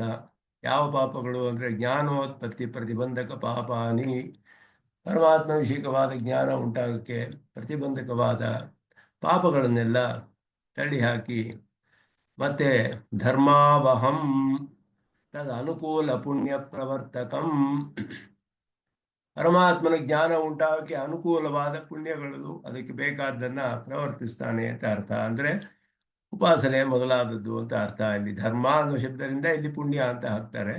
ಅದು ಅನುಕೂಲ ಪುಣ್ಯ ಪ್ರವರ್ತಕಂ, ಪರಮಾತ್ಮನ ಜ್ಞಾನ ಪಡೆದುಕೊಳ್ಳಕ್ಕೆ ಬೇಕಾದ ಜ್ಞಾನ, ಅದಕ್ಕೆ ಬೇಕಾದ ಕರ್ಮಗಳು ಅಂತ ಅರ್ಥ. ಭಗೇಶಂ, ಭಗ ಅಂದರೆ ಐಶ್ವರ್ಯ, ಐಶ್ವರ್ಯಸ್ಯ ಸಮಗ್ರಸ್ಯ ವೀರ್ಯಸ್ಯ ಯಶಸಃ ಶ್ರಿಯಃ. ಇದು ಭಗವಂತ ಶಬ್ದಕ್ಕೆ, ಭಗ ಅನ್ನುವ ಶಬ್ದಕ್ಕೆ ವಿಷ್ಣು ಪುರಾಣದಲ್ಲಿ ಹೇಳಿರುವ ನಿರುಕ್ತಿ. ಭಗ ಶಬ್ದಕ್ಕೆ ಏನರ್ಥ? ಯೋಗಿಕವಾದ ಅರ್ಥ ಐಶ್ವರ್ಯಸ್ಯ ಸಮಗ್ರಸ್ಯ ವೀರ್ಯಸ್ಯ ಯಶಸಃ ಶ್ರಿಯಃ. ಇದೆಲ್ಲ ಪ್ರಿಂಟಿಂಗ್ ಎಲ್ಲ ಹೋಗ್ಬಿಟ್ಟಿದೆ. ಜ್ಞಾನ ವೈರಾಗ್ಯಯೋಶ್ಚೈವ ಷಣ್ಣಾಂ ಭಗ ಇತೀರಣ. ಭಗ ಅನ್ನೋದು ಈ 6 ಗುಣಗಳನ್ನು ತಿಳಿಸುತ್ತೆ ವಿಷ್ಣು ಪುರಾಣದಲ್ಲಿ ಹೇಳಲ್ಪಟ್ಟಿದೆ. ಇದರಲ್ಲಿ ಐಶ್ವರ್ಯ ಸಮಗ್ರಸ್ಯ, ಈಶ್ವರ ಅವನು, ಎಲ್ಲವೂ ಅವನ ವಿಭೂತಿ ಅಂತ ಹೇಳಿರೋದು. ಅವನ ವೀರ್ಯ ಏನು, ಯಶಸ್ಸೇನು, ಶ್ರೀ ಏನು, ಎಲ್ಲವೂ ಕೂಡ ಅವನಿಗೆ ಹೇಳಿದೆ. ಷಣ್ಣಾಂ ಭಗ ಇತೀರಣ ಅಂತ ಹೇಳಿಬಿಟ್ಟು ಭಗ ಶಬ್ದಕ್ಕೆ ಇತ್ಯುಕ್ತಾನಾಂ ಜ್ಞಾನಾದೀನಾಂ ಈಶ್ವರ ವಿಶ್ವಸ್ಯ ಜ್ಞಾನಾದೀನಾಂ ಈಶ್ವರ, ಇದಕ್ಕೆಲ್ಲ ಈಶ್ವರನಾದವನು ಅವನು.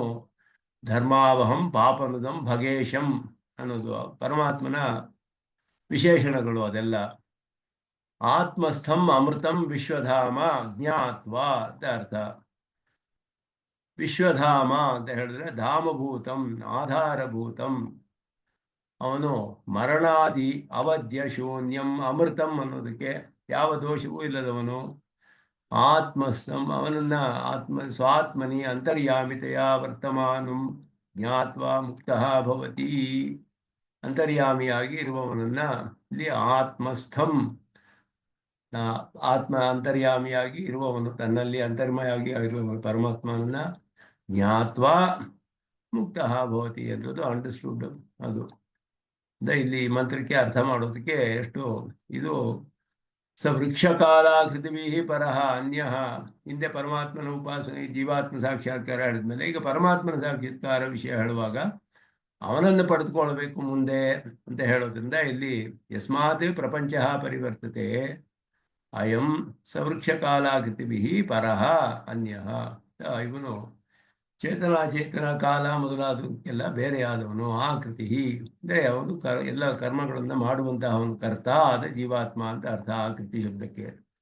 ಪಾಪನದಂ ಧರ್ಮಾವಹಂ, ಪಾಪಗಳನ್ನೆಲ್ಲ ನಾಶ ಅನಿಷ್ಟ ನಿವೃತ್ತಿ ಮಾಡಿ ಇಷ್ಟ ಪ್ರಾಪ್ತಿ ಉಂಟು ಮಾಡ್ತಾನವನು. ಅದು ಇದು ಸಂಗ್ರಹವಾದ ಅರ್ಥ ಧರ್ಮಾವಹಂ ಪಾಪನದಂಗೆ. ಭಗೇಶಂ, ಎಲ್ಲ ಜ್ಞಾನಗಳಿಗೆ ಕಲ್ಯಾಣ ಗುಣಗಳಿಗೆ ಆಕರನಾದವನು, ಷಾಡ್ಗುಣ್ಯ ವಿಶಿಷ್ಟನಾದವನು. ಅಮೃತಂ, ಯಾವ ದೋಷವೂ ಇಲ್ಲದವನು. ಉಪನಿಷತ್ತೆ ಹೇಳುತ್ತೆ ಅಮೃತ ಅಮೃತ ಅಮೃತ ಅಂತ. ಪೃಥಿವ್ಯಾಂ ತಿಷ್ಟನ್ ಅಂತರ್ಯಾಮಿ ಅಮೃತ, ಆತ್ಮನಿ ತಿಷ್ಟನ್ ಅಂತರ್ಯಾಮಿ ಅಮೃತ. ಒಂದೊಂದು ಸರಿಯೂ ಅಮೃತ ಅಮೃತ ಅಂದರೆ ಅವನಿಗೆ ಎಲ್ಲ ಕಡೆಯೂ ಇದ್ದರೂ ಆಯಾ ಸ್ಥಾನ ಪ್ರಯುಕ್ತವಾದ ಯಾವ ದೋಷವೂ ಇಲ್ಲ ಅವನಿಗೆ.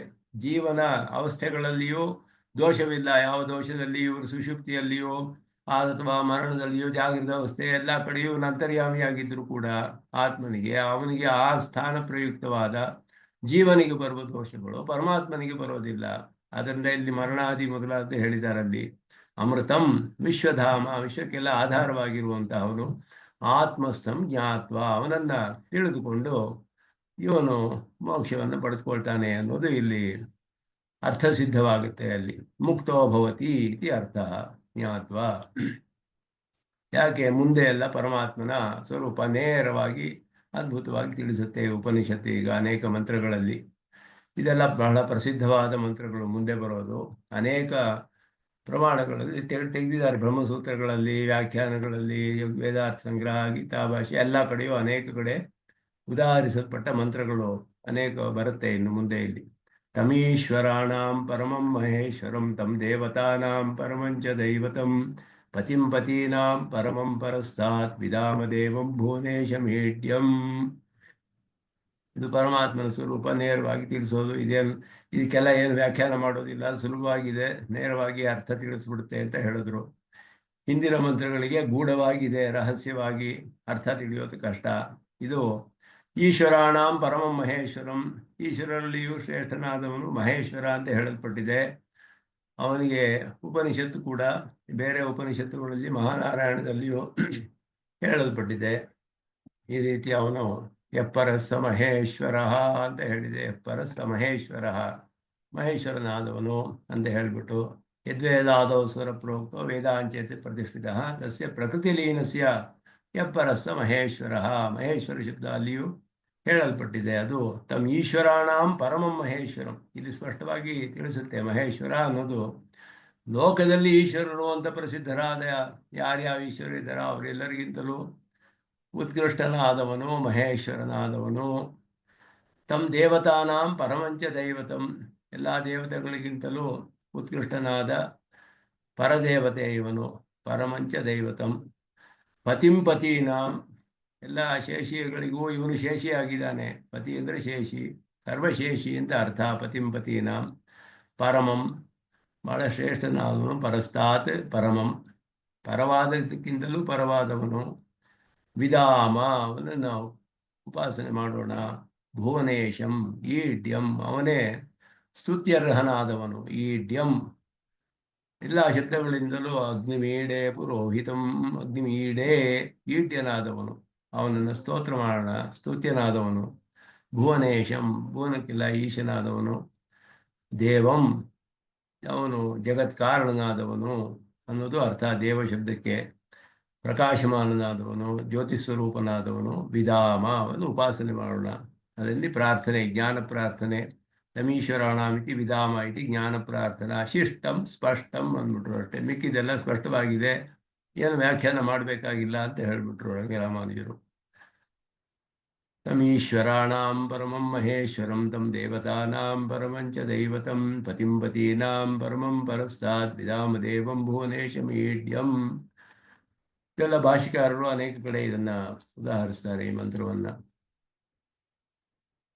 ನ ತಸ್ಯ ಕಾರ್ಯಂ ಕರಣಂಚ ವಿದ್ಯತೆ ನ ತಸ್ಮಾ ನ ತತ್ಸಮಶ್ಚ ಅಭ್ಯಧಿಕಶ್ಚ ದೃಶ್ಯತೆ ಪರಾಸ್ಯ ಶಕ್ತಿ ವಿವಿಧೈವ ಶ್ರೂಯತೆ ಸ್ವಾಭಾವಿಕೀ ಜ್ಞಾನಬಲಕ್ರಿಯಾ ಚ ಸ್ವಾಭಾವಿಕೀ. ಇದು ಕೂಡ ಅತ್ಯಂತ ಪ್ರಸಿದ್ಧವಾದ ಮಂತ್ರ. ಅನೇಕ ಬ್ರಹ್ಮಸೂತ್ರಗಳಲ್ಲಿ ಇದರೆಲ್ಲ ವ್ಯಾಖ್ಯಾನಗಳಲ್ಲಿ ಇದನ್ನು ಉದಾಹರಿಸಿರುವಂಥ ಮಂತ್ರವೇ. ನತಸ್ಯ ಕಾರ್ಯಂ ಕರಣಂಚ ವಿದ್ಯತೆ. ಕಾರ್ಯ ಅಂದರೆ ಶರೀರ ಅಂತ ಅರ್ಥ. ಇಲ್ಲಿ ಕಾರ್ಯಂ ಶರೀರಂ, ಕಾರಣಂ ಅಂದ್ರೆ ಕರಣಂಚ ವಿದ್ಯತೆ. ಕರಣ ಅಂದರೆ ಇಂದ್ರಿಯಗಳು, ಇಂದ್ರಿಯಗಳು ಶರೀರ ಎಲ್ಲ ಇಲ್ಲ ಅವನಿಗೆ. ಅಕರ್ಮವಶ್ಯನಾದವನು, ಕರ್ಮಾಧ್ಯಕ್ಷ. ನ ತತ್ ಸಮಶ್ಚ ಅಭ್ಯಧಿಕಶ್ಚ ದೃಶ್ಯತೆ. ಸಮರೂ ಇಲ್ಲ, ಅಧಿಕರೂ ಹೇಳಲೇಬೇಕಾಗಿಲ್ಲ. ಸಮರೇ ಇಲ್ಲ ಅಂದಮೇಲೆ ಅಧಿಕರೂ ಇಲ್ಲ. ನ ತತ್ ಸಮಶ್ಚ ಅಭ್ಯಧಿಕಶ್ಚ ದೃಶ್ಯತೆ. ಇದುವೇ ಅರ್ಥ ಅದ್ವಿತೀಯ ಶಬ್ದಕ್ಕೆ. ಸದೇವ ಸೌಮ್ಯೇದಮಗ್ರ ಆಸೀದ್ ಏಕಮೇವಾದ್ವಿತೀಯಂ. ಅದ್ವಿತೀಯಂ ಅಂದರೆ ಈ ಅರ್ಥವೇ. ನ ತತ್ ಸಮಶ್ಚ ಅಭ್ಯಧಿಕಶ್ಚ ದೃಶ್ಯತೆ ಅನ್ನುವ ಅರ್ಥ. ಎರಡನೆಯದು ಇಲ್ಲ ಅಂತ ಹೇಳಿದ್ರೆ, ಅದ್ವಿತೀಯನಾದವನು ಅಂದರೆ ಅವನಿಗೆ ಸಮರು ಅಧಿಕರು ಇಲ್ಲ ಅಂತ ಅರ್ಥ. ಅದ್ವಿತೀಯನಾದ ಒಬ್ಬ ಸಾಮ್ರಾಟ್ ಅಂತ ಹೇಳಿದ್ರೆ ಲೋಕದಲ್ಲಿಯೂ ಹಾಗೆಯೇ ಸಮರು ಅಧಿಕರು ಇಲ್ಲ ಅನ್ನುವ ಅರ್ಥದಲ್ಲಿ ಉಪಯೋಗಿಸೋದು. ಅವನಿಗೆ ಗುಣಗಳೇ ಇಲ್ಲ, ರೂಪವೂ ಇಲ್ಲ, ಏನೂ ಇಲ್ಲ ಅಂತ ಅರ್ಥವಲ್ಲ. ಅವನಿಗೆ ನಿರ್ಗುಣ ಅನ್ನುವ ಶಬ್ದವಲ್ಲ ಅದ್ವಿತೀಯಕ್ಕೆ. ನ ತತ್ ಸಮಶ್ಚ ಅಭ್ಯಧಿಕಶ್ಚ ದೃಶ್ಯತೆ. ಪರಾಸ್ಯ ಶಕ್ತಿ, ಅವನ ಶಕ್ತಿ ಪರಾಶಕ್ತಿ. ವಿವಿಧವಾದ ಅವನಿಗೆ ಪರಾಶಕ್ತಿಗಳು, ಉತ್ಕೃಷ್ಟವಾದ ಶಕ್ತಿಗಳಿದೆ. ಸ್ವಾಭಾವಿಕವಾದ ಜ್ಞಾನಕ್ರಿಯೆ, ಬಲಕ್ರಿಯೆ, ಜ್ಞಾನ ಬಲಗಳ ಕ್ರಿಯೆ, ಸೃಷ್ಟಿ ಸ್ಥಿತಿ ಸಂಹಾರ ಮೊದಲಾದದ್ದೆಲ್ಲ ಮಾಡ್ತಾನವನು. ಅದರಿಂದ ಸಂಕಲ್ಪ ಮಾಡಿಯೇ, ಜ್ಞಾನದ ಸಂಕಲ್ಪ ಮಾಡಿಯೇ ಸೃಷ್ಟಿ. ತದೈಕ್ಷತ ಬಹುಸ್ಯಾಂ ಪ್ರಜಾಯೇಯ. ಸಂಕಲ್ಪ ಮಾಡಿಯೇ ಎಲ್ಲವನ್ನು ಸೃಷ್ಟಿ ಮಾಡ್ತಾನವನು. ಜ್ಞಾನದ ಕ್ರಿಯೆ. ಬಲಕ್ರಿಯೆ ಅಂದರೆ ಅವನೇ ಉಪಾದಾನ ಕಾರಣವಾಗ್ತಾನೆ, ಎಲ್ಲಕ್ಕೂ ಕೂಡ ಉಪಾದಾನವಾಗ್ತಾನೆ. ಪ್ರಜಾಯೇಯ ಬಹುಸ್ಯಾಂ, ನಾನೇ ಅನೇಕವಾಗ್ತೀನಿ, ಉಪಾದಾನ ಕಾರಣವೆಲ್ಲ ಆಗ್ತಾನೆ. ಇದೆಲ್ಲ ಸ್ವಾಭಾವಿಕವಾದ ಗುಣಗಳು ಅವನಿಗೆ. ಸ್ವಾಭಾವಿಕಿ ಜ್ಞಾನಬಲ ಕ್ರಿಯಾಚ, ಇನ್ನೊಬ್ಬರಿಂದ ಕೊಡಲ್ಪಟ್ಟಿದ್ದಲ್ಲ. ಅದನ್ನ ನತಸ್ಯೇತಿ ಕಾರ್ಯಂ ಶರೀರಂ ಕರಣಂ ಇಂದ್ರಿಯಂ ಜ್ಞಾನಬಲಾಭ್ಯಾಂ ಸಹಿತ ಸೃಷ್ಟಿ ಸಂಹಾರಾದಿ ಲಕ್ಷಣ ಕ್ರಿಯಾ ಜ್ಞಾನಬಲ ಕ್ರಿಯಾ ಶಿಷ್ಟಂ ಸ್ಪಷ್ಟಂ ಬಂದ್ಬಿಟ್ರು. ಜ್ಞಾನಬಲಗಳಿಂದ ಉಂಟು ಮಾಡುವಂತಹ ಸೃಷ್ಟಿ ಸಂಹಾರ ಮೊದಲಾದ ಕ್ರಿಯೆಗಳು ಅದೆಲ್ಲವೂ ಜ್ಞಾನಬಲ ಕ್ರಿಯೆ ಅಂತ ಹೇಳಲ್ಪಟ್ಟಿದೆ. ಅವನಿಗೆ ಎಲ್ಲವನ್ನು ಧರಿಸಿದಾನೆ, ಎಲ್ಲವನ್ನು ನಿಯಮನ ಮಾಡ್ತಾನೆ, ಆದರೂ ಯಾವ ವಿಕಾರವೂ ಇಲ್ಲ ಅವನಿಗೆ. ಎಲ್ಲವೂ ಕೂಡ ಅದರಲ್ಲಿ ಹೇಳುತ್ತೆ. ಅವನಿಗೆ ಅನೇಕ ಶಕ್ತಿಗಳು. ಪರಾಸಿ ಶಕ್ತಿ ವಿವಿಧ ಏವ ಅನ್ನುವಾಗ ಶ್ರುತೇಸ್ತು ಶಬ್ದಮೂಲತ್ವಾತ್ ಅಂತ ಸೂತ್ರದಲ್ಲಿ ಭಾಷಿಕಾರರು ಇದೆಲ್ಲ ಹೇಳ್ತಾರೆ. ಪರಮಾತ್ಮನಿಗೆ ವಿಚಿತ್ರವಾದ ಶಕ್ತಿಗಳು, ಆಶ್ಚರ್ಯವಾದ ಎಲ್ಲ ಶಕ್ತಿಗಳು ಹೇಳಲ್ಪಟ್ಟಿದೆ ಅಂದರೆ ಹೇಗೆ ನಂಬೋದು ಅಂತ ಹೇಳಿದ್ರೆ, ಲೋಕದಲ್ಲಿ ಇರುವ ಪದಾರ್ಥಗಳಿಗೆ ಆಶ್ಚರ್ಯವಾದ ಶಕ್ತಿಗಳಿದೆ. ಅಗ್ನಿಗೊಂದು ಶಕ್ತಿ, ವಾಯುವಿಗೊಂದು ಶಕ್ತಿ, ಇದು ಒಂದೊಂದು ಪದಾರ್ಥಕ್ಕೂ ಒಂದೊಂದು ವಿಚಿತ್ರವಾದ ಆಶ್ಚರ್ಯವಾದ ಶಕ್ತಿ. ಒಂದರ ಶಕ್ತಿ ಇನ್ನೊಂದಕ್ಕಿಲ್ಲ. ಅದಕ್ಕೆ ಒಂದೊಂದೇ ಶಕ್ತಿಗಳು. ಲೋಕದಲ್ಲಿರುವ ಪದಾರ್ಥಗಳಿಗೆ ಒಂದೊಂದೇ ಶಕ್ತಿಗಳಿದೆ. ಎಲ್ಲ ಶಕ್ತಿಗಳು ಪರಮಾತ್ಮನಿಗಿದೆ ಅಂತ ಹೇಳಿದೆ. ಅಗ್ನಿಯ ಶಕ್ತಿ ವಾಯುಗಿಲ್ಲ, ವಾಯುವ ಶಕ್ತಿ ಅಗ್ನಿಗೆ ಇಲ್ಲ. ಆದರೆ ಎರಡು ಶಕ್ತಿಗಳು ಪರಮಾತ್ಮನಿಗಿದೆ ಅಂತ ಶ್ರುತಿ ಹೇಳುತ್ತೆ. ಆದ್ದರಿಂದ ಅದನ್ನು ನಂಬಬೇಕು. ಅವನಿಗೆ ಎಲ್ಲ ಶಕ್ತಿಗಳು ಶ್ರುತೇಸ್ತು ಶಬ್ದ ಮೂಲತ್ವ, ಶಬ್ದ ಪ್ರಮಾಣ, ಅತೀಂದ್ರಿಯವಾದ ವಿಷಯವನ್ನು ತಿಳಿಸೋದು, ಅದನ್ನ ನಂಬಬೇಕು ಅಂತ ಬಾದರಾಯಣದ ಸೂತ್ರವನ್ನೇ ಹಾಕಿದ್ರು. ಶ್ರುತೇಸ್ತು ಶಬ್ದ ಮೂಲತ್ವ ಅಂತ ಹೇಳಿ. ಅದು ಇವನಿಗೆ ಪರಾಸಿ ಶಕ್ತಿ ವಿವಿಧ ಏವ ಶ್ರೂಯತೆ, ಶ್ರುತಿ ತಿಳಿಸುತ್ತೆ. ಇದು ಅದು ಪರಮಾತ್ಮನ ಸ್ವರೂಪವನ್ನ ತಿಳಿಸುವಂತಹದ್ದು. ನತಸ್ಯ ಕಶ್ಚಿತ್ ಪತಿರಸ್ತಿ ಲೋಕೆ ನ ಚ ಈಶಿತ ನೈವ ಚ ತಸ್ಯ ಲಿಂಗಂ. ಇದೆಲ್ಲವೂ ಕೂಡ ಸ್ಪಷ್ಟವಾಗಿ ತಿಳಿಸುತ್ತೆ ಪರಮಾತ್ಮನ ಸ್ವರೂಪವನ್ನ. ಸಕಾರಣಂ ಕರಣಾಧಿಪಾಧಿಪ ನ ಚಾಸ್ಯ ಕಶ್ಚಿತ್ ಜನಿತ ನ ಚ ಅಧಿಪ. ಎಷ್ಟು ಸ್ಪಷ್ಟವಾಗಿ ಉಪನಿಷತ್ತು ತಿಳಿಸುತ್ತೆ ಇದರಲ್ಲಿ ಪರಮಾತ್ಮ ಸ್ವರೂಪವನ್ನ. ನತಸ್ಯ ಕಶ್ಚಿತ್ ಪತಿ ಅಸ್ತಿ ಲೋಕೆ, ಅವನಿಗೆ ಇನ್ನೊಬ್ಬ ಶೇಷಿ ಇಲ್ಲ. ನಚ ಈಶಿತ, ಅವನಿಗೆ ಇನ್ನೊಬ್ಬ ಆಳುವವನು ಇಲ್ಲ. ಅವನನ್ನು ಆಳುವವನು ಇನ್ನೊಬ್ಬ ಇಲ್ಲ. ಈಶಿತ, ಆಳುವವನು ಇನ್ನೊಬ್ಬ ಇಲ್ಲ. ಅದು ಮಹಾನಾರಾಯಣವು ಅದನ್ನೇ ಹೇಳುತ್ತೆ ಅವನಿಗೆ. ನತಸ್ಯೇಷೇ ಕಶ್ಚನ ತಸ್ಯ ನಾಮ ಮಹದ್ಯಶಃ. ನತಸ್ಯ ಈಶೇ ಕಶ್ಚನ, ಅದುವೇ ಇಲ್ಲಿ ನ ಚ ಈಶಿತ ನೈವ ಚ ತಸ್ಯ ಲಿಂಗಂ. ಅವನನ್ನ ತಿಳಿಯೋದಕ್ಕೆ ಒಂದು ಲಕ್ಷಣ ಇಲ್ಲಿ ತಿಳಿಯೋದು ಕಷ್ಟ. ಅವನನ್ನ ಲಿಂಗದ ಮೂಲಕ ಅನುಮಾನದಿಂದ ತಿಳಿಯೋಕ್ಕಾಗೋದಿಲ್ಲ. ಲಿಂಗ ಅಂದ್ರೆ ಅನುಮಾನಕ್ಕೆ ಹೇತು, ಅದು ಇಲ್ಲ ಅವನಿಗೆ ತಿಳಿಯೋದಕ್ಕೆ. ಆದ್ದರಿಂದ ನೈಯಾಯಿಕರು ಅನುಮಾನದಿಂದಲೇ ಈಶ್ವರನನ್ನು ಸ್ಥಾಪನೆ ಮಾಡ್ತಾರೆ. ಕಾರ್ಯಕಾರಣ ಭಾವ ಇಟ್ಕೊಂಡು ಲೋಕದಲ್ಲಿರೋ ಪದಾರ್ಥಗಳೆಲ್ಲ ಒಬ್ಬ ಕರ್ತ ಇರಬೇಕಲ್ಲ, ಹಾಗೆ ಜಗತ್ತಿಗೂ ಒಬ್ಬ ಕರ್ತ ಇರಬೇಕು, ಅವನೇ ಈಶ್ವರ ಅಂತ ಹೇಳಿದ್ರೆ ಈ ಲೋಕದಲ್ಲಿ ಇರುವ ಕಾರ್ಯಕಾರಣ ಭಾವವನ್ನು ಇಟ್ಟುಕೊಂಡು ಪರಮಾತ್ಮನಿಗೆ ವ್ಯಾಪ್ತಿ ಇಲ್ಲ ಅಲ್ಲಿ. ಯಾಕೆ ಅಂದ್ರೆ ಇದು ಅವನಿಗೆ ಒಂದು ಲಿಂಗವಿಲ್ಲ. ಅದನ್ನು ತಿಳಿದು ಇಲ್ಲಿ ಮಾಡೋದಕ್ಕೆ ಲೋಕದಲ್ಲಿ ಒಬ್ಬ ಕಾರ್ಯ ಮಾಡ್ತಾನೆ ಅಂತ ಹೇಳಿದ್ರೆ ಅದು ಪರಮಾತ್ಮನ ಅವನು ಮಾಡುವ ಕಾರಣದಂತೆ ಅಲ್ಲ, ಅದಕ್ಕೆ ಸಮನಾಗಿಲ್ಲ ಇದು. ಆದ್ದರಿಂದ ಅದಕ್ಕೂ ವ್ಯಾಪ್ತಿ ಇಲ್ಲ. ಅದು ಲಿಂಗವಾಗುವುದಿಲ್ಲ ಪರಮಾತ್ಮನ ಊಹೆ ಮಾಡೋಕ್ಕೆ. ಸಹ ಕಾರಣಂ, ಅವನೇ ಜಗತ್ಕಾರಣ. ಕರಣಾಧಿಪ ಅಧಿಪ, ಕರಣ ಅಂದ್ರೆ ಇಂದ್ರಿಯಗಳು, ಇಂದ್ರಿಯಗಳಿಗೆ ಅಧಿಪನಾದ ಜೀವಾತ್ಮನಿಗಿಂತಲೂ ಅಧಿಪನಾದವನು ಪರಮಾತ್ಮನಾದವನು. ನಚ ಅಸ್ಯ ಕಶ್ಚಿತ್ ಜನಿತ ನಚ ಅಧಿಪ, ಅವನನ್ನು ಸೃಷ್ಟಿ ಮಾಡುವನು ಒಬ್ಬ ಇಲ್ಲ. ಯಾಕೆ ಅಂದ್ರೆ ಅವನೇ ಎಲ್ಲ ನಿತ್ಯನಾದವನು, ಜಗತ್ಕಾರಣನಾದವನು. ನಚ ಅಧಿಪ, ಅವನಿಗೆ ಮೇಲೆಯೂ ಒಬ್ಬರು ಇಲ್ಲ. ನ ತತ್ಸಮಸ್ಯ ಅಭ್ಯಧಿಕಶ್ಯ ಹೇಳಿದ ಹಾಗೆ ನ ಕಶ್ಚಿತ್ ಜನಿತ ನಚಾಸ್ಯ ಕಶ್ಚಿತ್ ಜನಿತ ನಚ ಅಧಿಪ, ಸ್ಪಷ್ಟವಾಗಿ ಅದು ತಿಳಿಸುತ್ತೆ. ಅದು ಕೂಡ ನತಸ್ಯ ಕಶ್ಚಿದಿತಿ ಲಿಂಗಂ ಜ್ಞಾಪಕ ಹೇತು. ಅದನ್ನು ನೋಡಿ ಪರಮಾತ್ಮನನ್ನು ಊಹೆ ಮಾಡ್ಬೋದು ಅಂತ ಹೇಳಿದ್ರೆ ಆದ ರೀತಿ ಅದನ್ನು ನೋಡಿ ಒಂದು ಹೇತು ಲಿಂಗವನ್ನು ನೋಡಿ ಅವನನ್ನು ಊಹೆ ಮಾಡೋಕ್ಕಾಗೋದಿಲ್ಲ. ಕರಣಾಧಿಪ ಜೀವ, ಕರಣಾಧಿಪ ಅಂದ್ರೆ ಜೀವ. ಶೇಷಂ ಅತಿರೋಹಿತಾರ್ಥಂ ಅಂತ ಹೇಳಿದ್ರು. ಅತಿರೋಹಿತಾರ್ಥಂ ಅಂತ ಹೇಳಿ ಅಂದ್ರೆ ಎಲ್ಲವೂ ಕೂಡ ಅವನನ್ನ ಯಾವುದು ಕೂಡ ಮರೆ ಮಾಡೋದು ಇಲ್ಲ ಅವನಿಗೆ ಅಂತ ಅರ್ಥ. ತಿರೋಹಿತವಾಗುವುದು ಯಾವುದೂ ಇಲ್ಲ ಅಂತ ಅರ್ಥ. ಅತಿರೋಹಿತಾರ್ಥಂ. ನತಸ್ಯ ಕಶ್ಚಿತ್ ಪತಿರಸ್ತಿ ಲೋಕೆ ನ ಚ ಈಶಿತ ನೈವ ಚ ತಸ್ಯ ಲಿಂಗಂ ನ ಸ ಕಾರಣಂ ಕರಣಾಧಿಪಾಧಿಪ. ಇದು ಪ್ರಸಿದ್ಧವಾದ ಮಂತ್ರ, ಎಲ್ಲ ಕಡೆ ಬರುತ್ತೆ. ಯಹ ತಂತುನಾಭೈವ ತಂತುಭಿಃ ಪ್ರಧಾನಜೈಃ ಸ್ವಭಾವತಃ ಏವಃ ಏಕಃ ಸಮಾವೃಣೋತಿ ಸ ನೋ ದದ್ಯಾತ್ ಬ್ರಹ್ಮಾಪ್ಯಯಂ. ಪರಮಾರ್ಥದಲ್ಲಿ ಪ್ರಾರ್ಥನೆ. ತಂತುನಾಭ ಅಂತ ಹೇಳಿದ್ರೆ ಸ್ಪೈಡರು.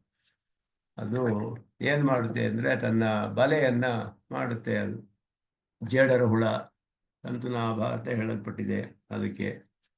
ಅದರ ಅರ್ಥವನ್ನ ಇಲ್ಲಿ ಹೇಳ್ತಾರೆ. ತಂತುನಾಭೈವ ತಂತುಭಿಃ ಪ್ರಧಾನಜೈಃ ಸ್ವಭಾವತಃ. ಲೂತಾಖ್ಯ ಕೀಟ ವಿಶೇಷ. ಲೂತ ಅನ್ನೋದು ಅದೇನೆ, ಜೇಡ್ರ ಹುಳು. ಕೀಟ ವಿಶೇಷ ಸ್ವ ಸನ್ನಿಹಿತ